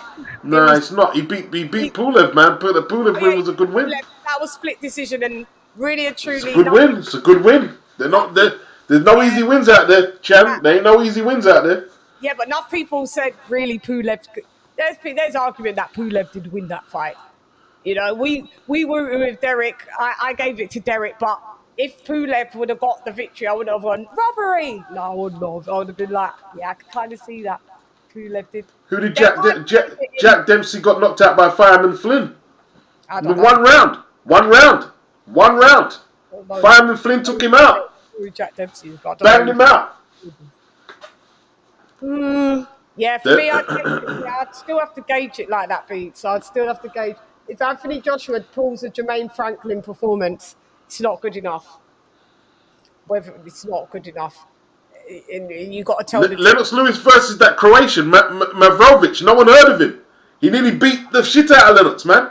Everybody was like on the edge of their chairs. What's going on? Can't predict it. Was that pre-Manny Stewart or post or Manny Stewart? Manny Stewart.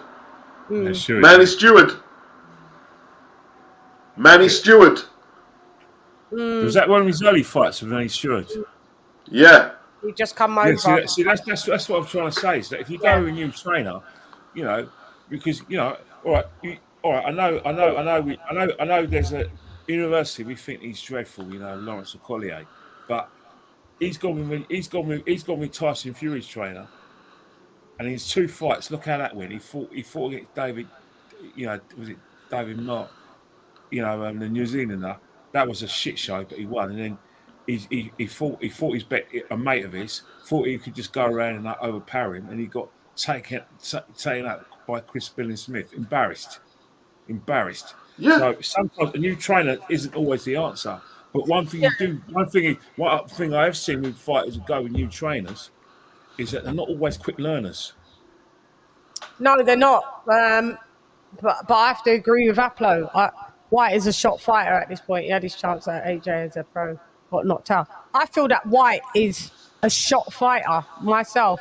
I think the last good that we saw from White, even when he fought Povetkin, he only beat, in my opinion, he beat Povetkin coming off the back of COVID. Before that, White's been on the slide. So for me, if Anthony Joshua doesn't fucking knock him out and look spectacular, it's not good enough. It's not good enough because that's against a shot fighter. That's my opinion. That's Aplo's opinion. That's just my opinion too.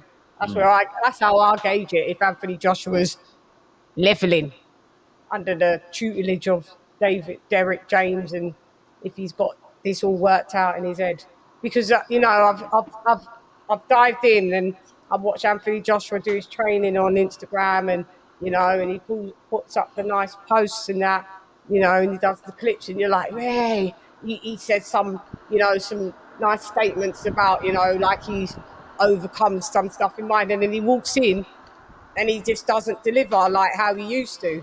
I've got to keep it a buck. If you go back and watch that Jermaine Franklin fight, and you go and see the stills, or you go and pull it up even on Google, you just see the pictures of him sitting in the corner, like when they've gone to the corner, and he's looking like, I don't really want to do this bit, you know. I don't really want to do this. I'm not really on it. He's just got some vacant type of look in his eye, which is worrying, and I've seen it for the last few fights. So that's what I'm saying. So I need to watch this fight. I was hoping it was someone new. But Dylan ain't supposed to beat AJ. He's not supposed to beat him, but in boxing, you can never tell, man. You can never tell. No, you can't. You can't tell. But if AJ struggles against Dillian White, for me, that's where I gauge where he's at. That's the whole point. See, the thing is, if you look at like Tyson Fury's performance before the first Wilder victory against Otto Wallin, boy, people were saying you better not go in the ring, and he absolutely pounded the crap out of Wilder. Yeah, but his next fight wasn't. But when his next fight, what was his next fight after Vilene? Wilder won. Deontay Wilder. Yeah, Deontay Wilder 2. No, it wasn't a draw. No, he knocked him out. He knocked him out. He went Vilene. No. He went Wilder, Schwartz, Wallin, then Wilder. Oh, okay.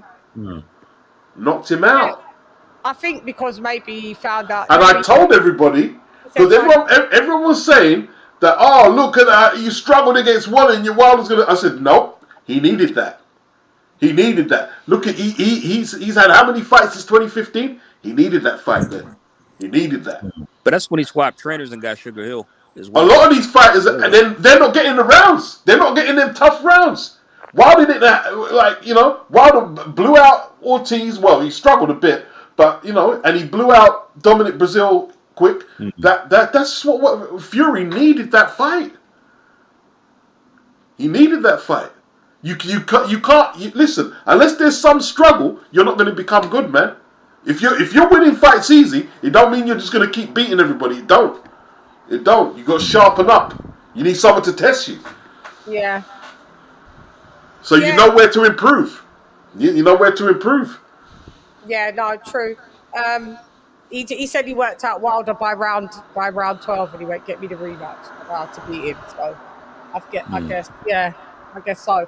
And just to touch base on AJ, the fights at the weekend. Kenny Ken beats Kenny Ken. Did you see them? The fights at the weekend. You know what? No, there was nothing at all. There was Squiggly's fighting, but I think that fight. Yeah, the only thing that hasn't been happening. I mean, there's a fight happening this weekend, but last weekend was quiet for me. I thought it was really quiet. Well, we'll go into it.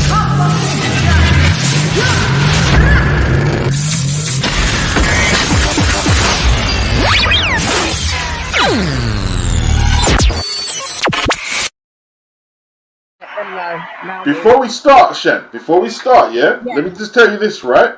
Muhammad Ali had an eliminator against Doug Jones for the world title, and it was on the 10-point must system. He scraped by, barely won. Some people say that Doug Jones won. His next fight after that, he was nearly knocked out by Henry Cooper at Highbury. Was it a Highbury? He was nearly knocked out. And then his next... It's Wembley Arena, isn't it? Wembley Arena. The other fight was at Highbury, the world title. And in his next fight after that, he was a massive underdog after that against Liston. He wiped the floor with Sonny Liston. Yeah. So you need to struggle. Sometimes the struggle. Listen, you are right in some cases. The struggle might mean that you're sliding, but sometimes you need to struggle. I believe he's had a struggle though, AJ. We've had enough. Now we need to see it. Can't keep making excuses like we need to do this, we need to do that. No, I don't mind if he struggles, because look, the whole point is to prepare to beat Wilder. You don't need to look good against Dillian. You need to look like you need to get the W, and then against Wilder, that's when you got to show up. I get that, but really, you still need to look good to make the Wilder fight look like it's going to be at least halfway competitive. To be honest, you can't have Dillian Whyte shitting all over you, and you get the win, and then we're all going to be excited to see Wilder, like Wilder and you. It's going to look like that Wilder. People are just like, well, Wilder's going to obliterate him. Doesn't mean necessarily so, because it's two different styles. But you know what I mean? AJ needs to show out on this fight. He has to. He's gone with Usyk. He's already beat him already. Just needs to get the W. You already beat him already. Just needs to get the W. He needs to look fantastic. Needs to get the W. Fury knocked him out in 5-6 rounds. AJ needs to knock him out as well. I don't care, maybe if it's in 9 rounds, 2 rounds after you did it previously. There has to be, it has to. It's going to be compared. It's going to be compared. I got to keep it a buck. I can't say it because it's my favourite fight. I moved the goalpost. I judge everyone like that. And if AJ can't do it, I'm going to do a news report saying allow it straight up. So I can't be biased. Well, I've got to keep the same standard. Hey, Kenny Ken, tell them where they can find you. Because I know you've got you can find me at Kenny Ken 1972 on Twitter, but I do most of my stuff on Instagram at Kenny Ken 1972. Just nice to meet you, Beats. AJ, nice to meet you guys. Just gonna, hopefully take care, Ken. Did you have your ring light on? No, man. But that's long since done. I've tried. I know. I You're try in to the sit away. darkness, man. You're in the No. darkness. What I do? Yeah, well, it's my lights. Nah, are you need up a ring as well. light. You need the light Yeah. that you had the last time. I was thinking you're in the Yeah. darkness. No, Yeah. I need a new battery for that one. But yeah, I'll get more lighter anyway. Yeah. All right, then, Ken. Big up. All right. Take care, Ken. Shouts out, thanks, Kenny Ken. Always fun. Love you. See you later, Kenny Ken. It was a great debate about Tyson Fury. Hey, it's an excellent debate, man. Yeah. As I'll usual. speak to you guys soon. Thanks, Ken. See you later.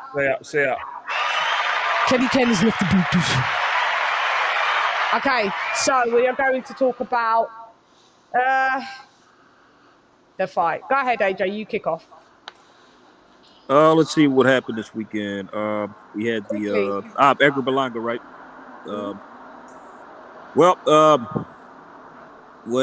We pretty much got everything off our chest, but I guess I'll reiterate that I picked Edgar to stop Jason Quigley. That did not happen. And I don't know what he does next or who he fights, but not to say like I got nothing against Edgar. I never really thought much of him going into the Quigley fight, but I just don't know how good he is. I don't have a correct gauge on the kid. I just don't, you know. And I don't know what Eddie's gonna do with him, man. I guess we'll see what's next. And as far as the Adamez Williams fight, I caught a glimpses of it here and there, but I don't know why everybody's tripping about the stoppage. From what I saw, I didn't see the fight, and I've seen them. Williams was just getting beaten up. He was getting battered, and I think he was going to get stopped anyway. So no, I don't see an issue with the stoppage because apparently that was controversial. I mean, Williams had an issue with it that his trainer was, caused kind of a scene post-fight. So it should be up now on someone's TV, but we can. I couldn't watch it, But I picked Williams to lose anyway. I mean, I thought Adamez would stop him, and that happened, but.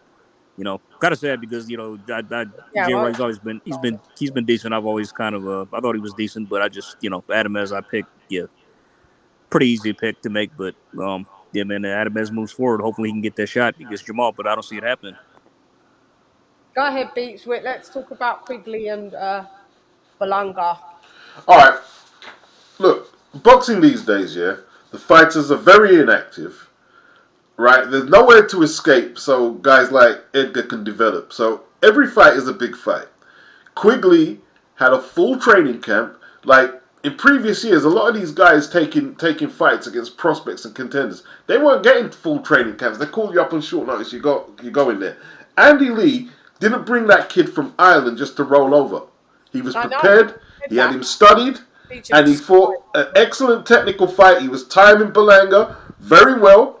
And Berlanga, he kept his shape. He took a few hard punches. He actually did pretty. He did pretty okay. He did pretty okay.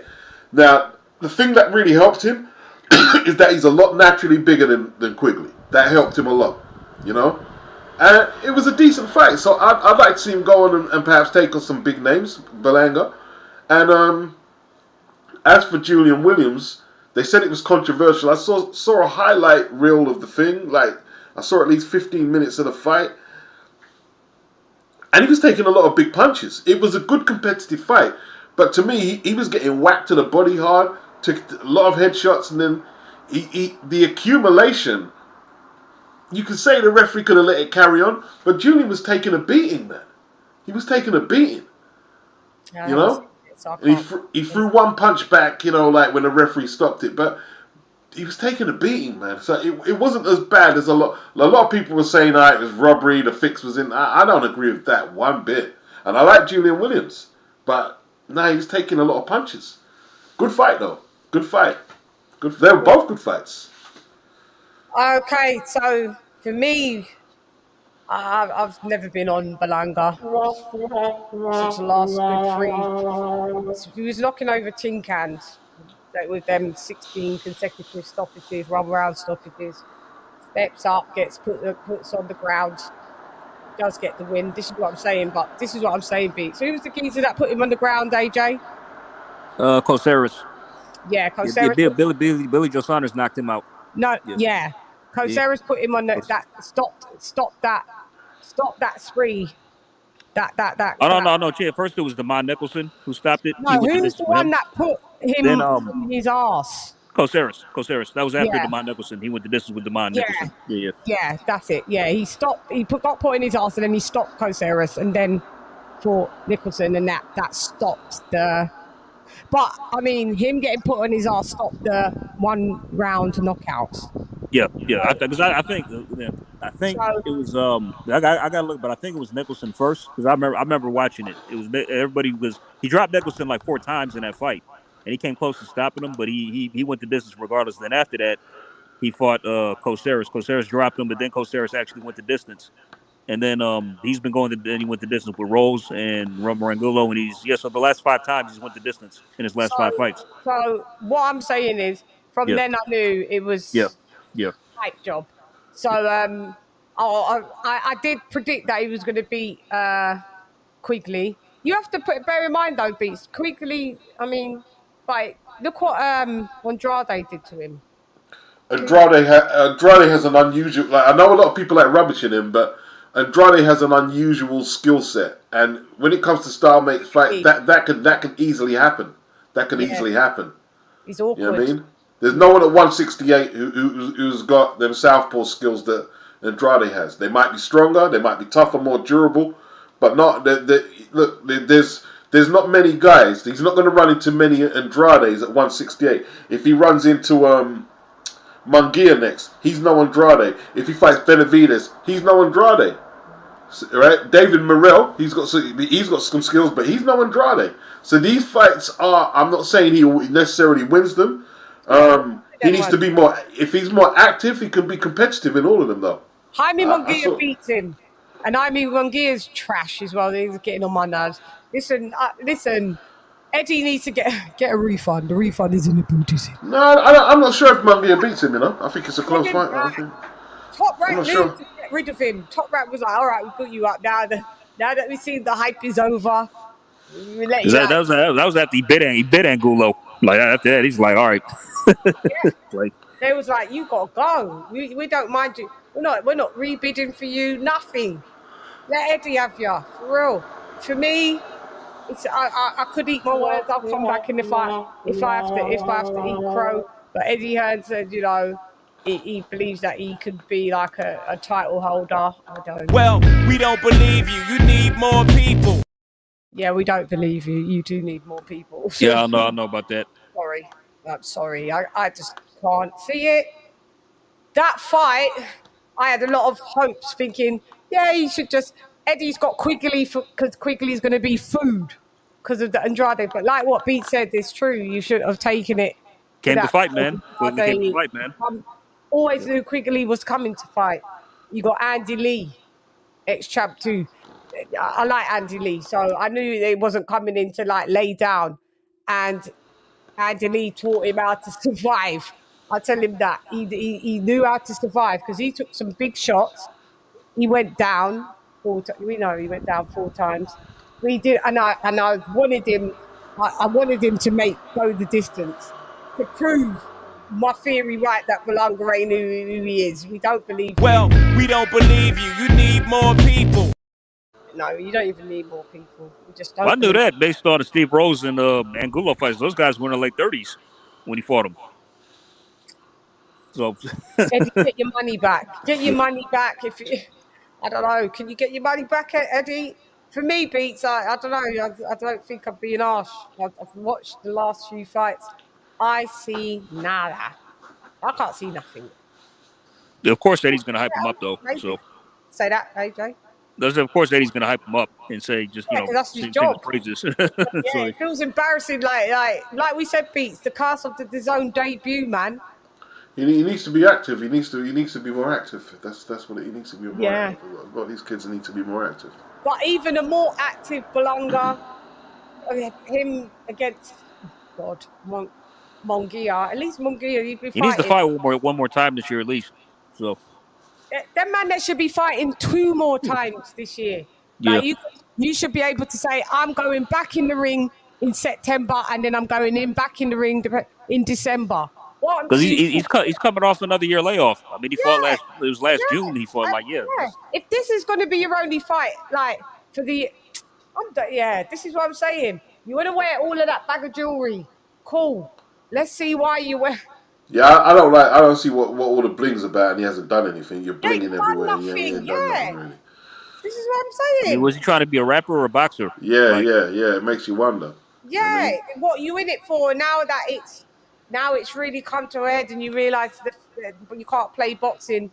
Are you really about this life? Because if you really are, you will be in the ring at least one more time this year. If I don't see you in the ring this time, one more time this year, then yeah, I'm just But I'm not on him anyway. So if he fights Mongia, and it's a shame you're only in the rap game only for the money and the fame. Extra large. Who's that exhibit?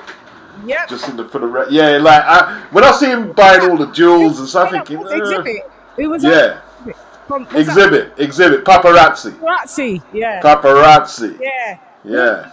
They was on the beach in the video with the orchestra. The violins, the orchestra. Yeah. That was a big. I met him, Beats. Oh, you did? Yeah, I met him. X to the Z. Yeah. I remember show Pimp My Ride. I love that show. Yeah, he tried to chat me up. Oh, he did? Yeah, of course he would. You know what I mean? Right, and he was like this with his arm like that. Joe, was at a party. It was him, Usher, and Exhibit's cousin tried to chat me up as well. And it was just like, my friend was like, oh my God. He was rad younger then. And I was like, yeah, tried to chat me up. Sorry. Was that in America, yeah? No, that was here. And okay, in London. It was at an Usher release party. I can't remember. Was it? One of Usher's songs. Was it Say Ladies, Hey Fellas, and no women and they were jealous? So I think it could have been that song. Yeah. And it was a part. I can't even remember what venue, but it was a party, yeah. He weren't even doing Pimp My Ride, I don't even think, at that time. Was he doing Pimp My Ride then? Yeah, maybe he was. He was doing Pimp My Ride then, wasn't he? Yeah. I think it was early 2000s that show was on, I think. I remember Paparazzi, that was eons ago. And then the only time I loved that, but then I didn't see him. I didn't follow him. I don't know. I didn't see him or whatever. And then it was Pimp My Ride. And then, I was at the party and he scared the living daylights out of me. No, sir. No, sir. Dare you. Yeah. Back in the day. Good MC back in the day. I love the Paparazzi song, though. I love that Paparazzi song. Paparazzi. Yeah, I just remember that video, boy. Mm-hmm. Great song. And then you recited the bar. That's why, yeah. Shouts out to you, Beats. What's in Beats and Rhymes for real? All right. Like that. You're done now. You have the beats, you have the bars. Sure, I've been watching them, what you play on your intros and outros and that. Yeah. I'll tell you the beat that I do like, the one that you played the most, like, the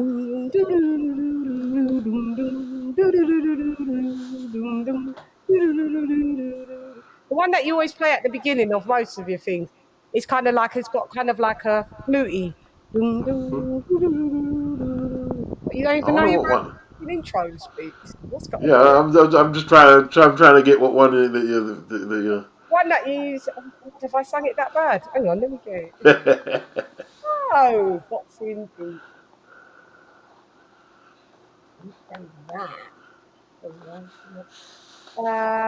me see. What will be the? Sorry, my bad. I need to go on YouTube. Yeah. Is it an instrumental? Yeah. Yeah. Okay. Don't get paid. With the horns in it, not the one with the horns. No, it's mellow. It sounds like a woo beat. Like. Okay. I don't know which one that it would.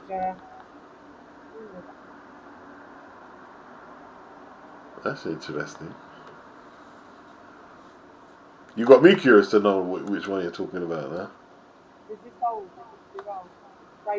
Oh, that's 5 years ago. Let me get a newer one. It's like. Did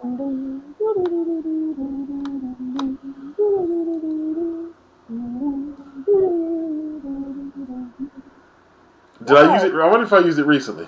Yeah, you use it often. Usually the beginning one that you always use. Are you serious? First, we didn't know who the boxer I was talking about. Now we can't recognize. Now you can't recognise your own intro and I've sang it that bad. No way. I ain't. I'm not that bad. Hang on, but you haven't used it for the last couple ones. I'm going to just have to pick anything. Let me just try this one. No, not that one. Not that one. That's the one that you used the most. Not that one. Dun, dun, dun, dun, dun. What? This one. Can you hear it? No. Oh, you can't hear it? My bad. Sorry, okay. Hear it, I found it. Beats, if you tell me I sang this, not the...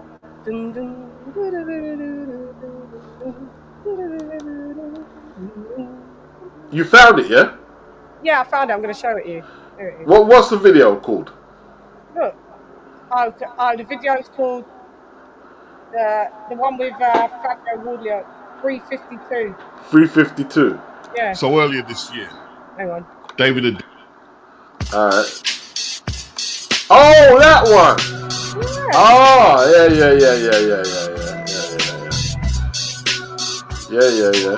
Hey, Beach, did you do that one yourself? Yeah, they're all self-produced, man. All self-produced. Yeah, that beat. I like that one. I like that intro too. Yeah. Yeah, didn't I sing it right? Is that what? Yeah, now you say it now. Do it. That is Yeah. Yeah, and I get it. Yeah. I always like that one. It's my fave. One of my faves. Yeah. Shouts out to Beats. He really does have the beats. Yeah, he really does have the beats. Yeah, I like them ones. Yeah, I think that paparazzi song is before my time.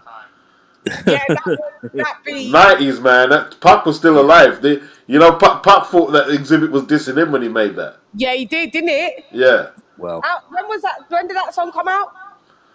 That was around 94, 5. Yeah, about 94. Yeah, 94, 5. I'm more familiar with his albums in like 2000 to 2002, like yeah. Like, okay, so 495. Yeah, I live in about 12, 13. Yeah. Multiply is what I grew up on. Multiply. AJ would have only been about. AJ would have been about 6 years old or something. Yeah, 5, 6, 7 years old. Yeah, I was a little kid. Yeah, so AJ would have just. If it would have to be banging for him to remember that at the age of 5. Yeah, I didn't start listening to music till like the early 2000s. So like I grew up on Exhibit's like Restless albums and stuff like that. Like Multiply with Nate Dogg. Like we back online, we back. Yeah, you West Coast, and he was West Coast, and Exhibit is West Coast as well. Detroit. He's from Detroit. Is he Detroit? But he moved to the West. Yeah, he moved through. He moved to the West Coast. Yeah. I thought he was original LA cat guy. Yeah. Wow. Even had the checkered. Didn't he have the checkered? The whole look. Yeah, he had the khakis and everything, man. But Chuck Taylors, all that. Chuck Taylors, yeah. Paparazzi. That was the song that I did know for Exhibit. Boy, that song was hard. That song was hard. It was. And he had that video. Is it what you see? What you see is what you get. I think that video was sick. I think his mum sent him out shopping for some food and like everything. It was just going mad outside. Wicked video. I only know Paparazzi. I thought, where did this geezer disappear to? Then he was on Pick My Ride. Yeah. So I didn't even see like follow up. He got a spot on Empire, the TV show, and like when that was on. Oh God! Yeah. They played a recurring role in that show. I watched that once, and I said never again. No, it's too much drama, man, in that show. That's with Terrence Howard, yeah. Howard. That's the one. Yeah, they try and do too much in that, man. They try and cram too much things in. It's a musical, and they bust out song and. Yeah. Just drama all over the place. They got like 8 subplots going on. Yeah. Too much subplots going on, man. Like, damn. This is too much. Yeah. To me, it felt a bit corny. I'm not gonna lie.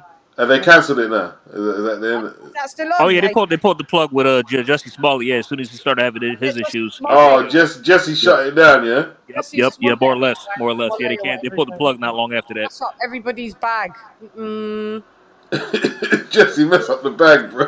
For real, man. It's like shit, man. Everybody's bag. And the crazy thing is it ended so abruptly. I mean, like. A liar. God, it ended so abruptly too. Because I was watching the show just to kill time, shit, not shit to do. But then like it ended so like it just ended weird because of that shit. You know what I mean? God. Yeah, when I had Virgin Media, I see it on BT. I see it on BT. That fucking shit, man. I just said, yeah, this is corny. I'm not on it. Yeah, Jesse Smollett mash up everybody's thing, boy. Yeah, they ate him. Did he go to jail? I know he went to jail, then they let him out. They let him out, Yeah. He never went back. I don't think he went back. But yeah. But like those the African brothers he hired, they ratted his ass out, bro. They didn't waste no time. They didn't waste no time to giving him up, man. They For real. ratted him out, man. They ratted him out. Yeah. Yeah, they come out the other time. They come out recently again, talking again on him. But like, Lord God, lying, blow, bottom get beat up. Lie, I tell. Yeah. Right, you fought them off. Yeah, right. How desperate was he? He must be really desperate to get on, man. You tell him like he had me fooled, man. I believed him too, man. He had me fooled, man. I believed him at first. It was suspect, but you know what? And he was getting like good few grands an episode anyway. It was greed because he wasn't like one of the underpaid ones. He wanted to get more money for the episodes that he was in, but he was commanded. If my memory serves me right, and it could serve me wrong, he was making about 30 bags an episode, though. Yeah, I think he was gonna lie. I think all the main cast was 30 to 50 bags an episode, and you did that because you thought you weren't getting paid enough. Stop. That's crazy. Wild. Yeah, and then you mash up everything. You don't get nothing now. Can't get a job. You can't even work in a McDonald's. And he ain't got a gig no more, no? Can't even go McDonald's. They're like, when they see that resume CV and it says Smollett, what? CHANN 125 G's reportedly he was making an episode. 25,000. 125. 125. 125 reportedly, yes. Please get the fuck out of here, man. It's my night. Yeah, see? And you wanted more. Wow. My memory served me very incorrect because I thought it was 30 to 50. Wow. And 25 grand an episode. How much did you want? What? $250,000 per... Stop. Yeah, get out. Yeah, you failed. We're still fighting. Still fighting to this day. To this day. To this day. You just sit here, you don't know what I'm talking about. Fuck you. Get your... Get Come. Be a bitch.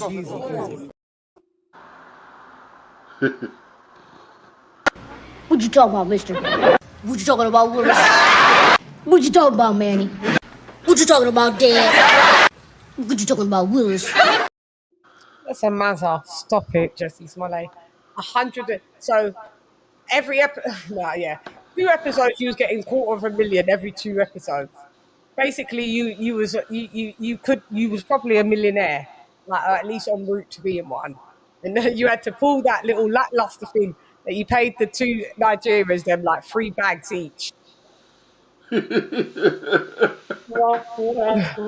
this? Fail. Hated it. Well, that was bad. Yeah, now you ain't got no money, no gig, no bag, no nothing. See what greed does to you. Yeah. Money is the root of all evil once you worship it and glorify it, boy. I tell you. Yeah, it's true. It's true. I'm doing it with you. People don't know, and it's the fame as well, isn't it? Yeah. It's the fame. The fame get to people's head, man. You know what I mean, if you can get away with everything. You know what I mean? Yeah, it's like a drug for yeah. Tonned, stupid. Think untouchable. Stupid. Yeah. Ooh, I mean, that was just a dumb idea. I mean, that was a dumb idea. Man. Went to Subways. You should have paid the brothers more money. Yeah, I went to Subways. It was minus 50, and I just needed a Subway from my nice 5-star hotel, and come out and I went and find what was it? Was it it wasn't touched or something? It was like loose bleach and something. Which else? Oh yeah, a MAGA hat. Make America Great Again. MAGA and everything. You know what I mean? And like his sandwich was all in one piece and everything. You know what I mean? It was tidy, neat.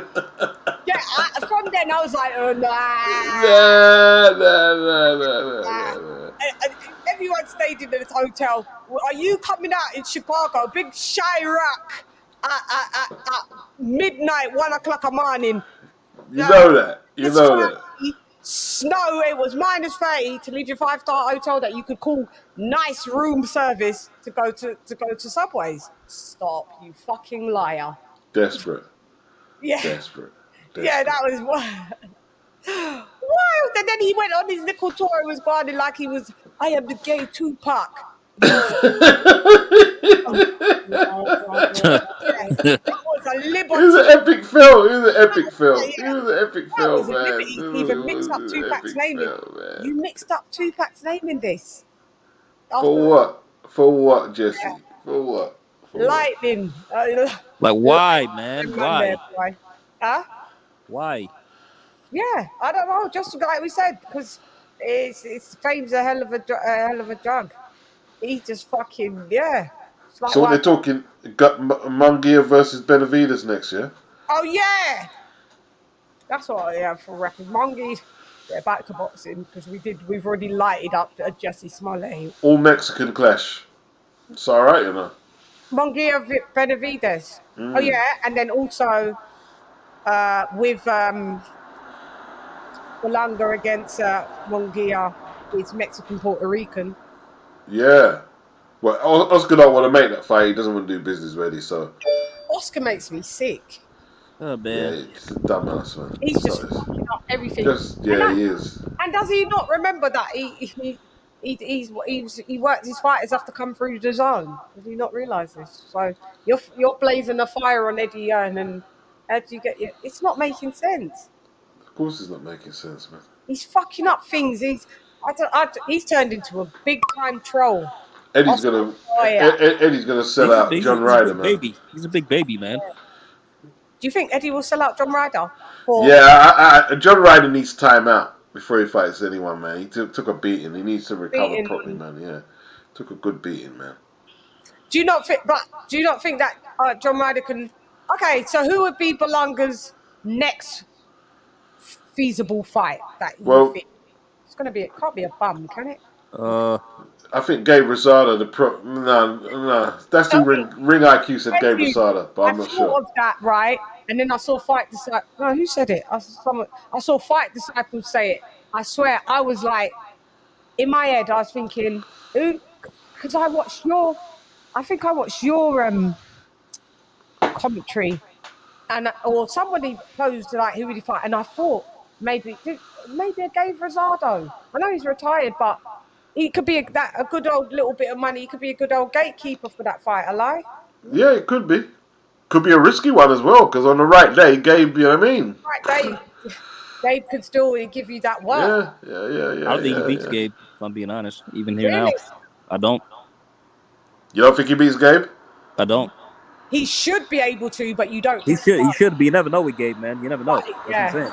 He should be able to, but you don't think he does. I mean, it's like I going into the Beck fight. Who thought he was going to do that to Beckdemir? Like, yeah. And he stopped Beck to bully.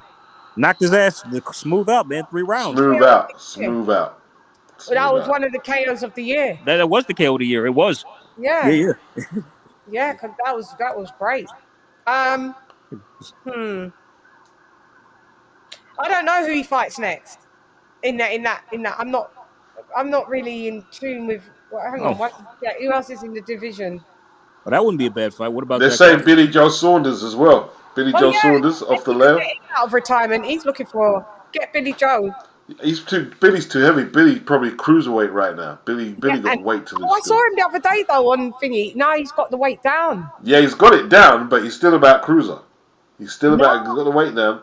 Jeez, how much weight did he put on, man? Oh yeah, maybe maybe 180. He's about 180. He's at least cruiser. 180. Yeah, small cruiser. Yeah. Or maybe light heavy or something. Yeah. He look big. He still look, yeah. Not fat, but he look big. He Fat, look like, you know what I mean? Yeah. But the thing is, Billy wants too much money. Yeah, of course he's gonna want money, man.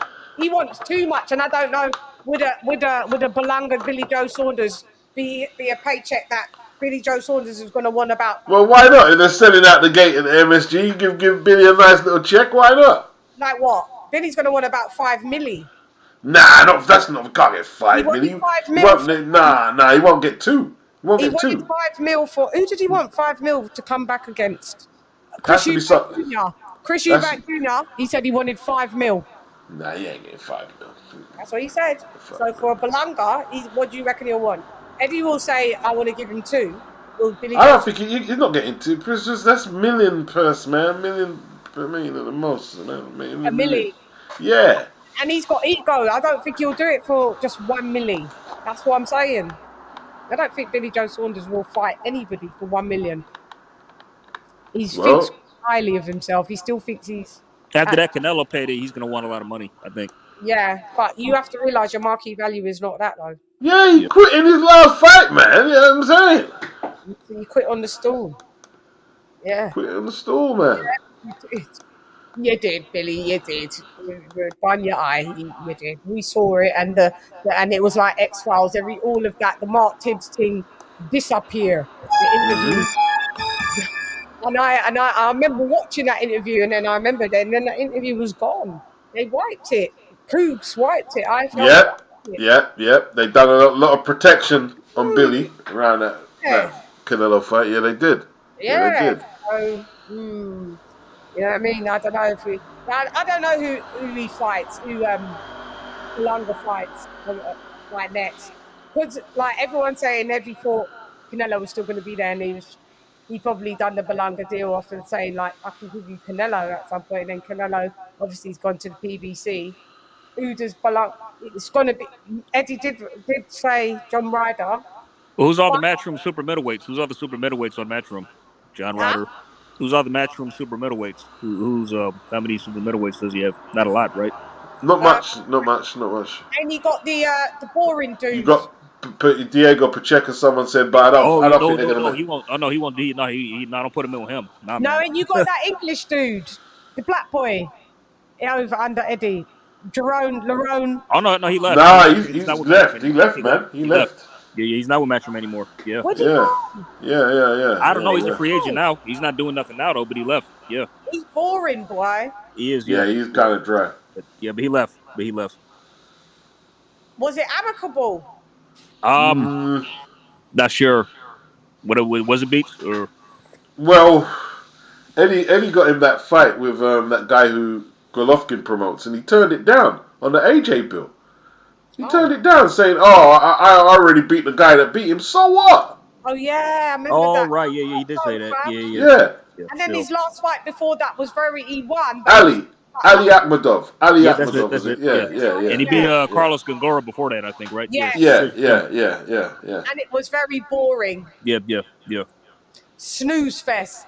I was like, God, this geezer's a boring fighter. LaRon Richards. Yeah. Him. Yeah. Maybe I was thinking maybe him for Belanga. No. Don't give him. Like, he's boring. But he's very tricky. Very tricky. Yeah, that guy would make him look silly. He get out box. He get out box. Well, I don't know. I don't really know what's happening in that.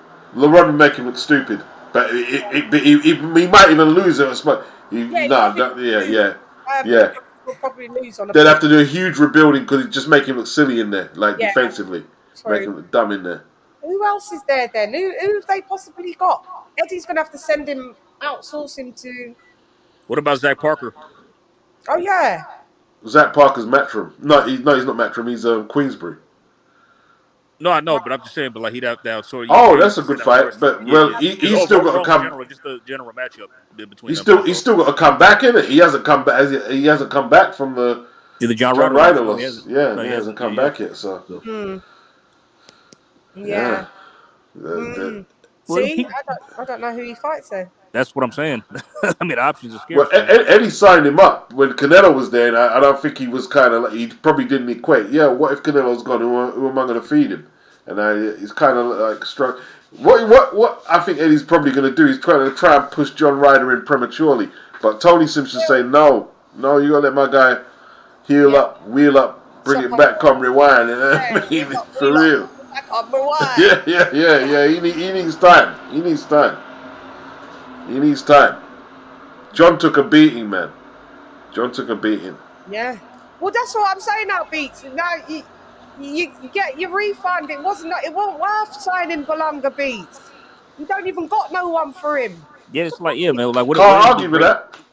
There's no one for him to fight. They're gonna bring up middleweights to fight him or what? Because that's what they did with that's Quickly, what right? they might have to end up doing, and that's just not going to look the greatest. But I mean, who could he fight though? If you're not going to get the Mongear fight, he's talking about. Didn't he talk about he'd like to fight Triple G after the post fight? Man, Triple G's done, man. You think Triple G's gonna go up there to fight some unproven 168-pounder?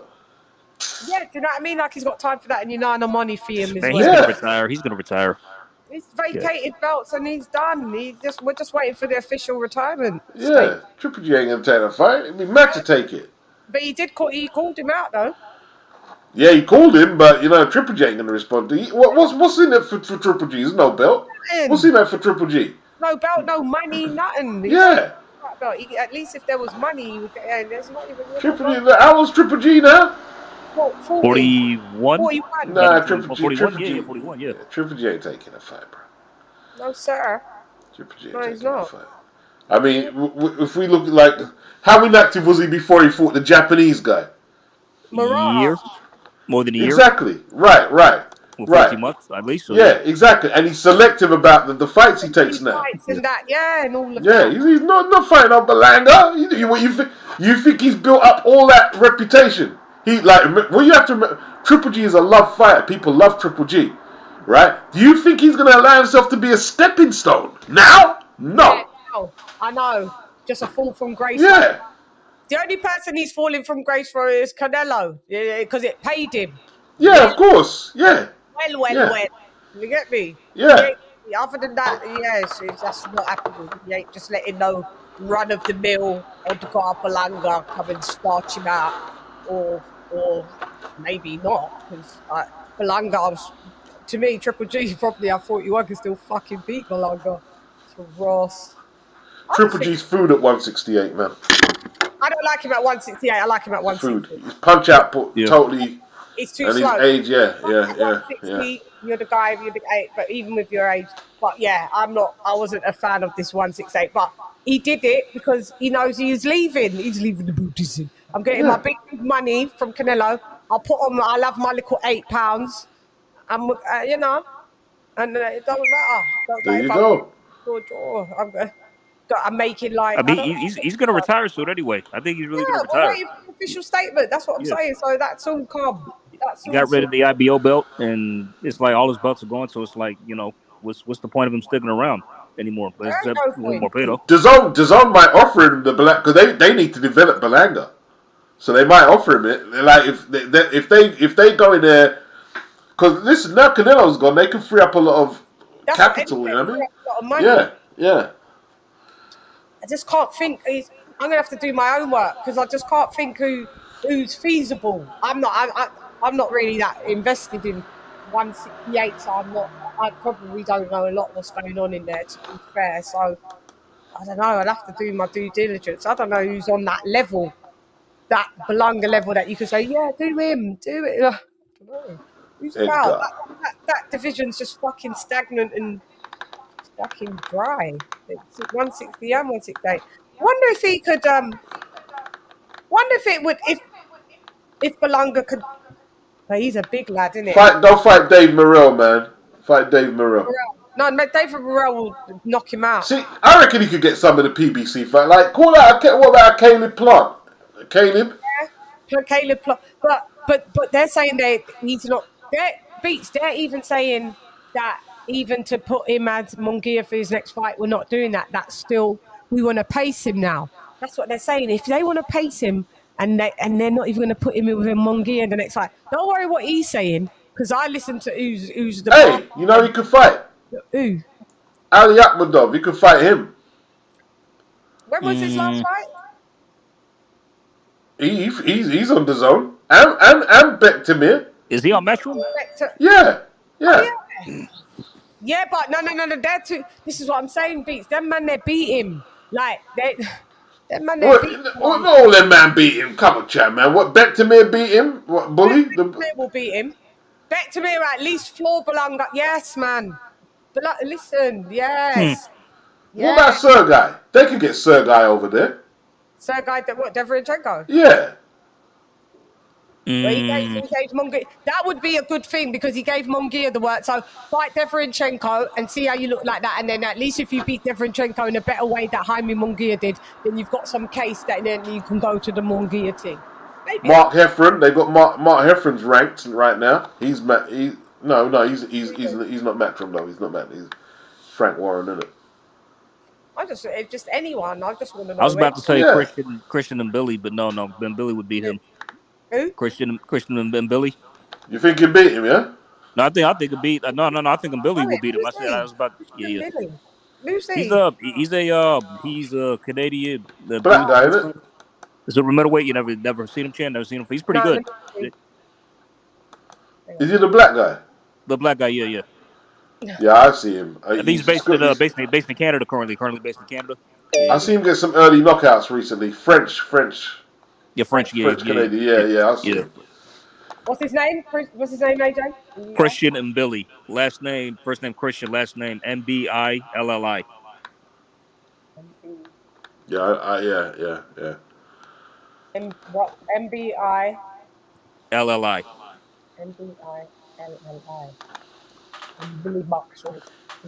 So yeah, listen, they've got to match him up. I don't think they can I don't think they've got the option to start developing him. I think because people want to see him in fights now. See, that's the problem. You see, when them guys start blinging up, you make yourself someone who you're not. So you know what I mean. You got to fight names now, bro. You're going on like you're a superstar. Right, superstar now. Yeah. Fat Joe, all of that. Yeah, Fat Joe. Yeah. So now you have to test your might, test your will, test your skill though. Yeah, that's right. We'll see what he's got. I remember his last fight. I remember when he fought Angulo, he had everybody there, hyping him up. Miguel Cotto, just everybody. Then he just stunk out the joint, man. Yeah. This time he had who did he had? He had Serrano. Amanda Serrano. Yep.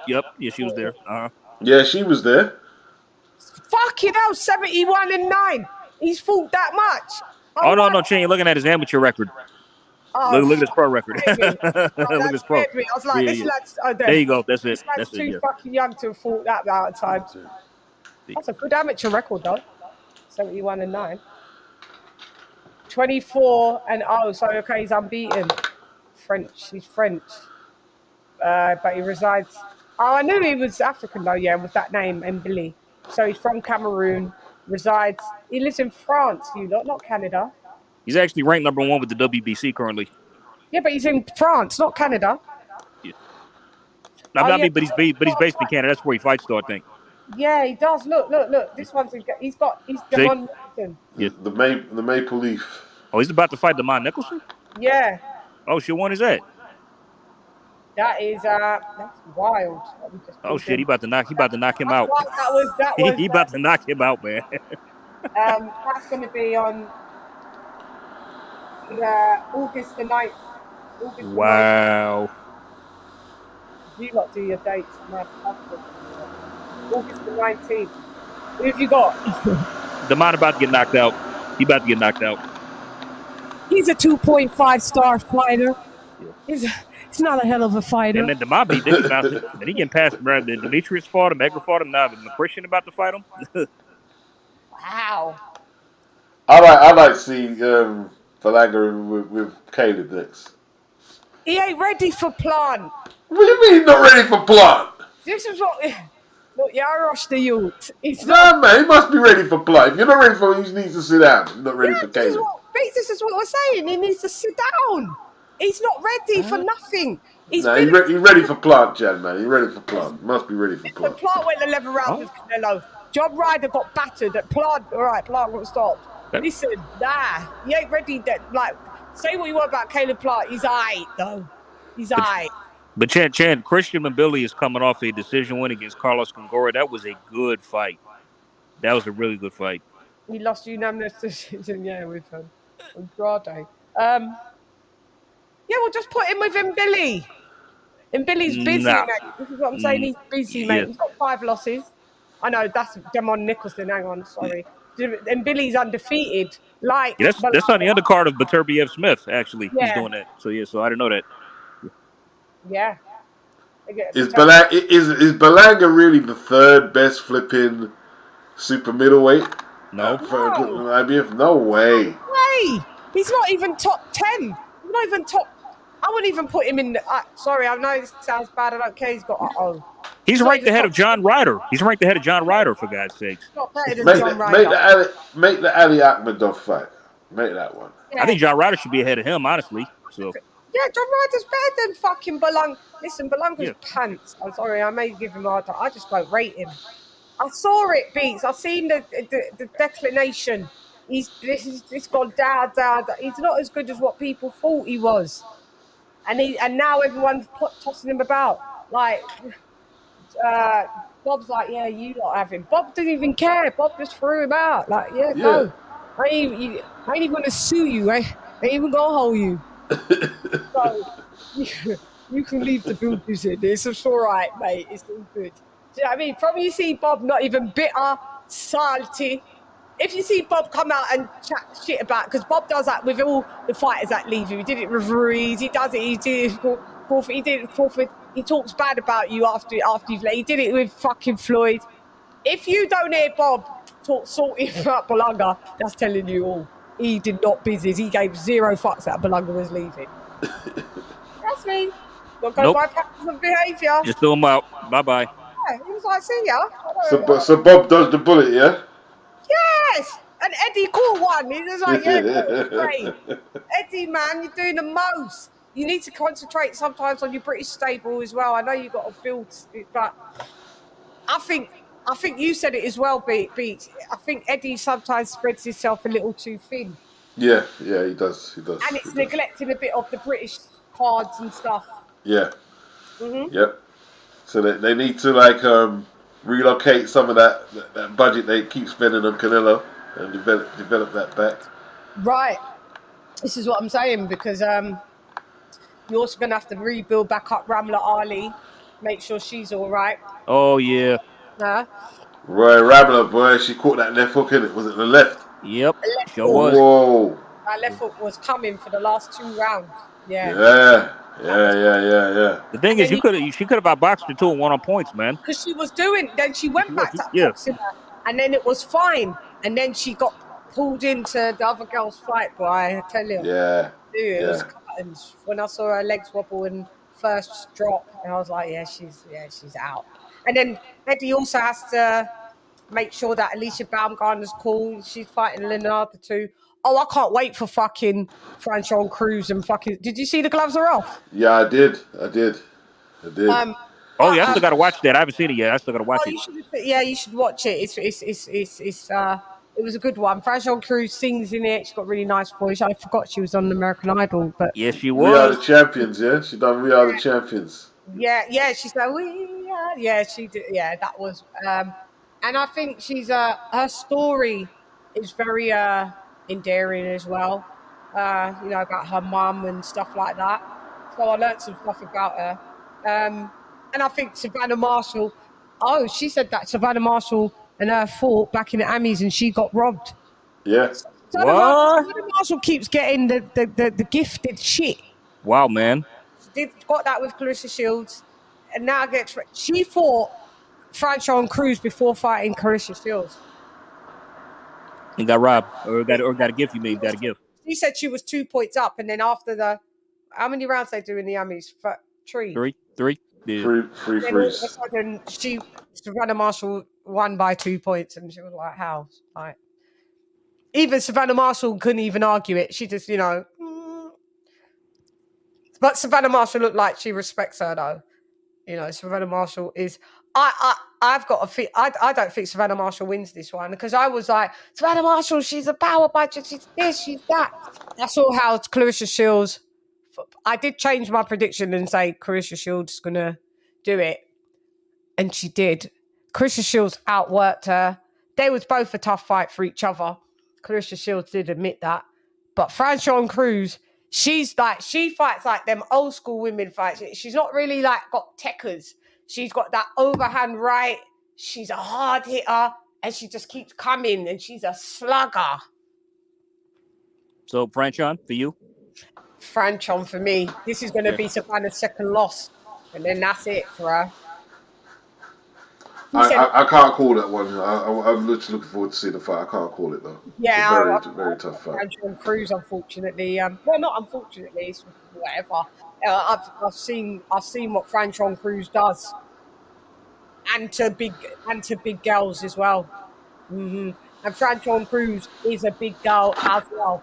And she, what was that girl? That Nordic girl, Ruiz, or Elaine Ruiz. She bust up, she broke her nose. Oh yeah, she messed her up, man. Yeah. She battered her, mate. Battered her. Listen. Yeah. Listen. Her thing is the overhand right. She's the female Derek Chisora.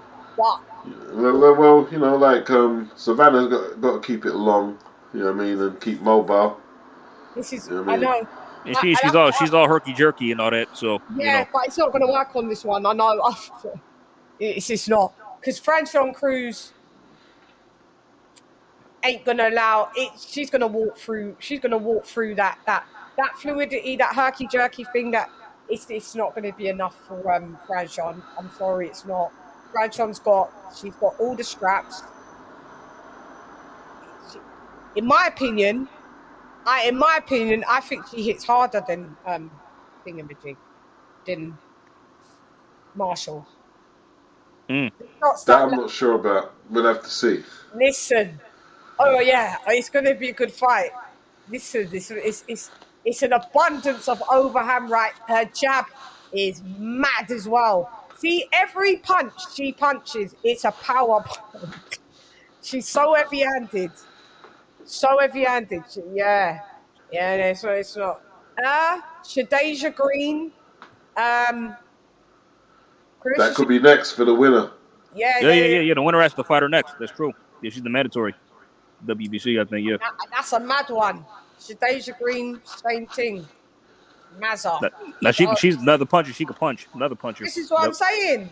So it's mad. I just don't think Marshall can contend with these Galeb. These ones. Yeah, they're coming to fuck up your whole liberty, boy. I tell you. Yeah, so I'll have to go with. It would be nice if Savannah Marshall won. You know, Jacob Padre shouts out, but star for star, I can't see it. I feel that unfortunately this may be. Because even Savannah Marshall kind of said, if I can't beat these girls, what am I doing here in the sport? That's it.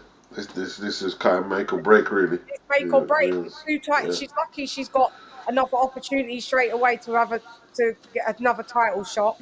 Yep. Undisputed. Yep. So undisputed twice. Yeah, to do that. Savannah Marshall is not young. She's in her 30s. How old is Savannah Marshall? 34? 31, 32, something like that. Early 30s. You sure? We're gonna double check. All right. I think so. Yeah. Let me check. Hold on. Let me see. I thought she was slightly older than maybe 32. Because how old is Clarissa Shields? 27? 27? 32. 32. She's 32. Yeah. So don't know if she works her way back up again. You see me? So yeah. But that's gonna be a good fight. When's that? That's in July, isn't it? July 1st. Oh, is it July 1st? That's on. Wait, that's this weekend. That's this weekend then. That's why. Oh wow, son of a dang. That's on my friend's birthday. Shit. Damn. You know, be at the dinner table like that watching DAZN. Is it on DAZN? I have no idea. I think so. It was on BT or what is it on? Let me find out. Hold on. Let me see. Stand by. It was on Sky. It must be on Sky. Is it on Sky? Let me see. Must be Sky. Must be, yeah. It says to be announced, but it's just on Sky for y'all like that, yeah. So don't know how we're gonna watch it. So yeah, you'll have to do your VPN, love. Yeah, might do. Yeah, you'll have to. It won't. I don't think that will be like transmitted in America. Like it won't be on ESPN. It won't be on that. Yeah. But yeah, so guys, I've wrapped up. I'm wrapping up.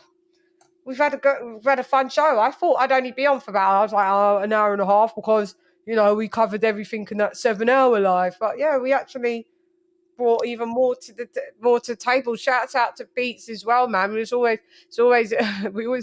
Beats, our little chop ups, haven't we? We've had some good decent ones. It's bits I need to chop up and actually put out as clips as well, because we talked some good stuff. So I actually may section off when it's long ones like this. Have we got any time stampers? People that do timestamps? I need some time stampers, man. When I be doing them 7-hour lives and that, people like timestamps. I need who's a time stamper? I need a time stamper. Sorry. Well, you need someone to go through the vid and timestamp it. Yeah. Boy, that's some work, you know. That's a lot of work. you go 3 hour vid. I know, and then beat some of them on some of them are 7 hours. Yeah, that definitely needs timestamping. Yeah, I know someone. He's not from boxing, but he does other content creators timestamps. I've got to see how much he charges. He charges a minute. Shouts out to Quai. I think his name's Quai. It's Quai that does timestamps. I'll ask anyway.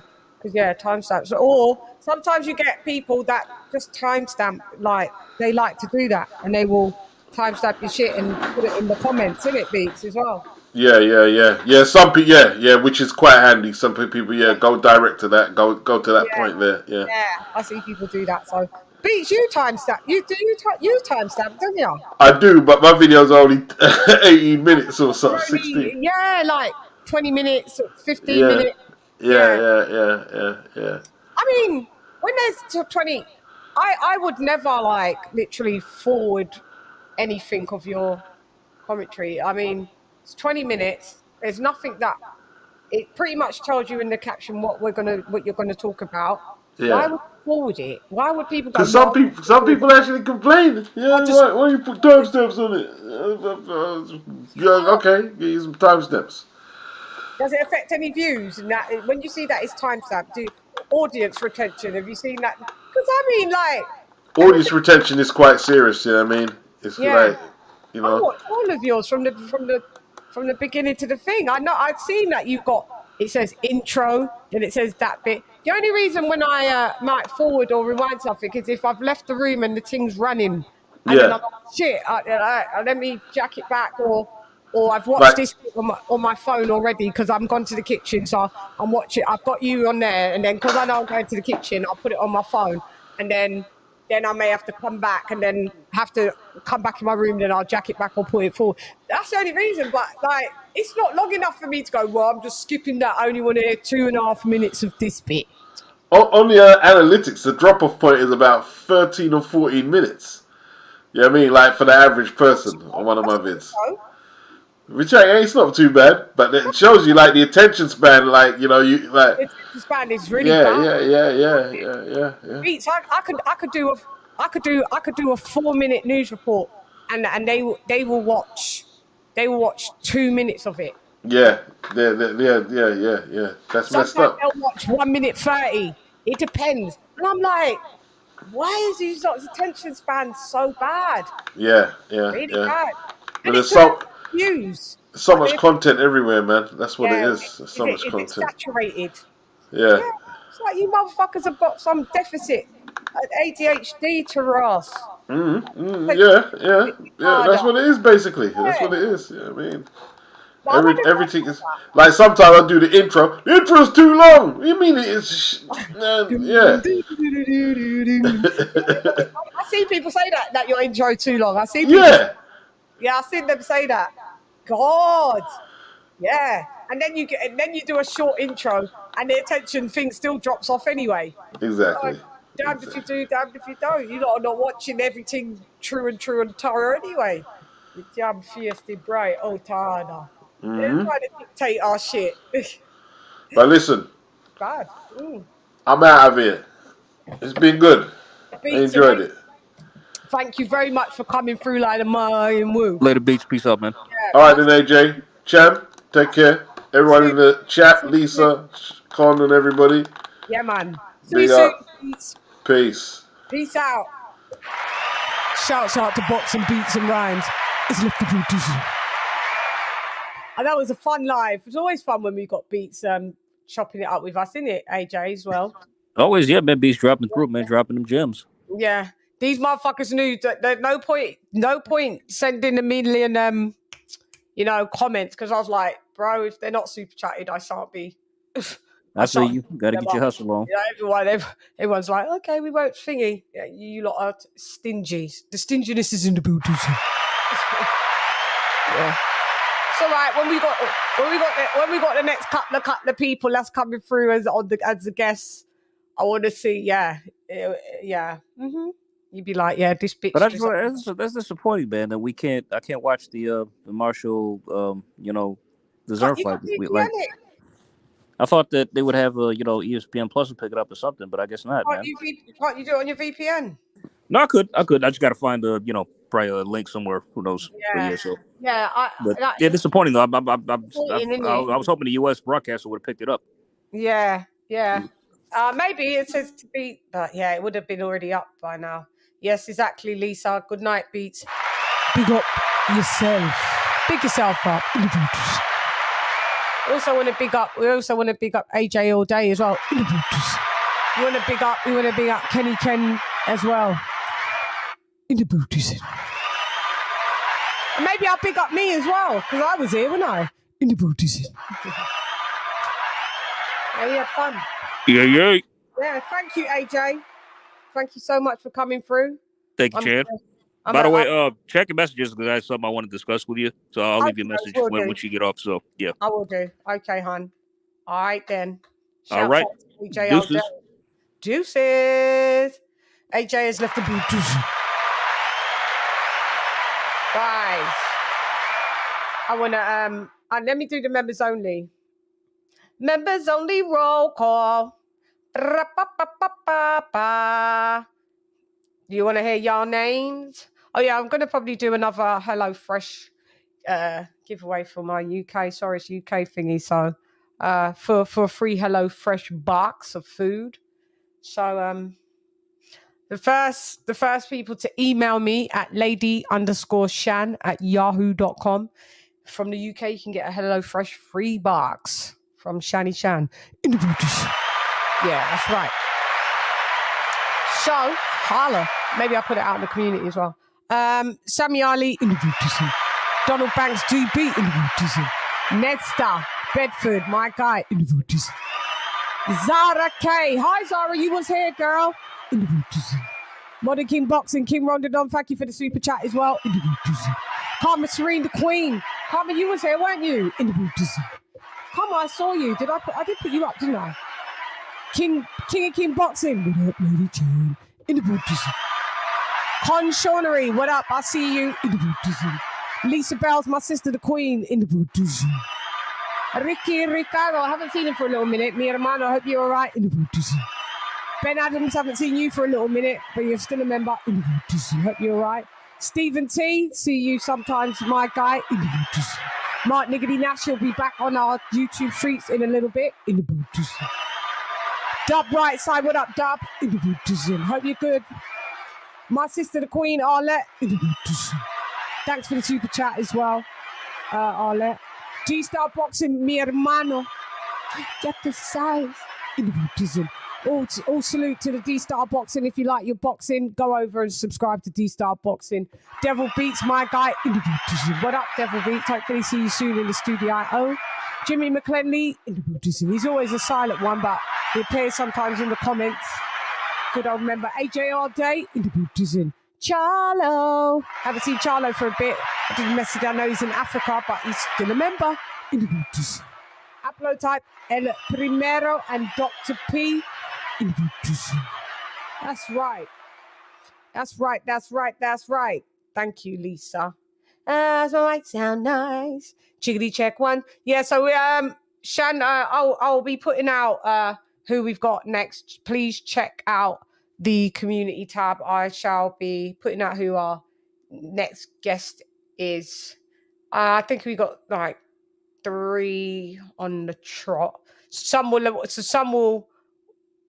couple of them will be members only. So if you would like to become a Shanaholic, me bar rat brain splatter, what's the matter? Just start up, don't try, move the body, try, scatter, pick, pattering up all over your body, know your bruise and batter, tap, shatter. You never should Allah. That's right. All right. So yeah, if you want to become a Channaholic, you know you get some good perks. We will got some good guests, boy. I'm really excited. Really excited. I'm excited. Yeah, we're here to tell the truth, the whole truth, no, but the truth. Help me, God. Colonel Jessup, did you order the code red? You don't have to answer that question. I'll answer the question. You want answers? I think I'm entitled. You want answers? I want the truth. You can't handle the truth. Canelo left the booties. Please get the fuck out of here, man. It's my night. Yeah, I'm glad just to be fighting because I did think he was holding up a bit of the division. It's, you know what I mean? Forget that 175 and let's just keep it moving, Canelo. Yeah, well, there's weight categories for a reason, you know. But we're here to give you knowledge. We deal with stats, facts, and data. We will be back with some deep dive resumes as well. Looking forward to that. You know, I've been a bit here, I've been being a Tyson Fury. I've been ducking, I've been diving. I ain't been here. Sometimes I'm here, sometimes I'm not here. But we're going to get back on the Channelytics. Come on, with Channel.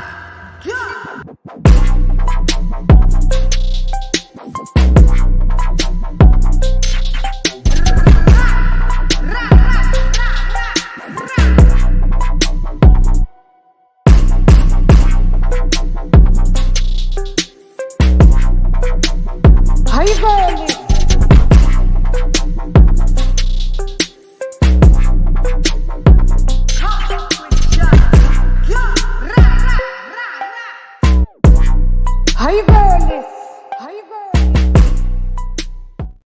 Right, we deal with stats, facts, and data. Facts matter. See, if we're going to have a conversation, we have to agree that there's some things that are just true. Facts and data matter. R.I.P. the Godfather. So yeah, knowledge is key. Knowledge is key. So if we go on, you know. So if it was, not what you see, nothing because nothing not got one. Look off your eyes, cause me make you come. Them no like we no like them. Them not like me, some me not like them. Man, I figure set this straight and clarify. Put fire upon a pagan, aim for the cranium. Turn off the news, there's a bag of lies. Worst raised man, wanna inform up, bun Babylon and every one of them dirty guys. And if they wanna go around the order, I guarantee somebody's dropping flight. Recuerda, estoy lista siempre. Siempre. Ya tú sabes. Vamos. Listos para los chingazos. Listos para los chingazos. Correcto. Anyway, yeah, I am that bitch. Always was that bitch. Always gonna be that bitch. I signed up for the job and I got it. I'm undisputed in these YouTube motherfucking streets. Your gun is hype, you suck at life, you don't want a round three. Worship the queen and your mic to pass. Keep it real, these chicks couldn't wipe my anyway, now let's go get Bulgari. I am the ultimate Bengali. These chickens can't even spell that. You hoes fucking repel that. That's right, we are where are we? The weekly wrap up sugary shit.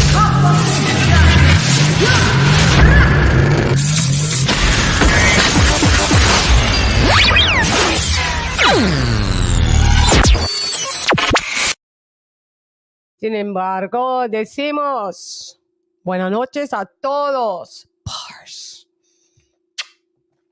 Bye, people. Anyway, I'm gone. Hey, girl, it's LadyChann. I will be back soon.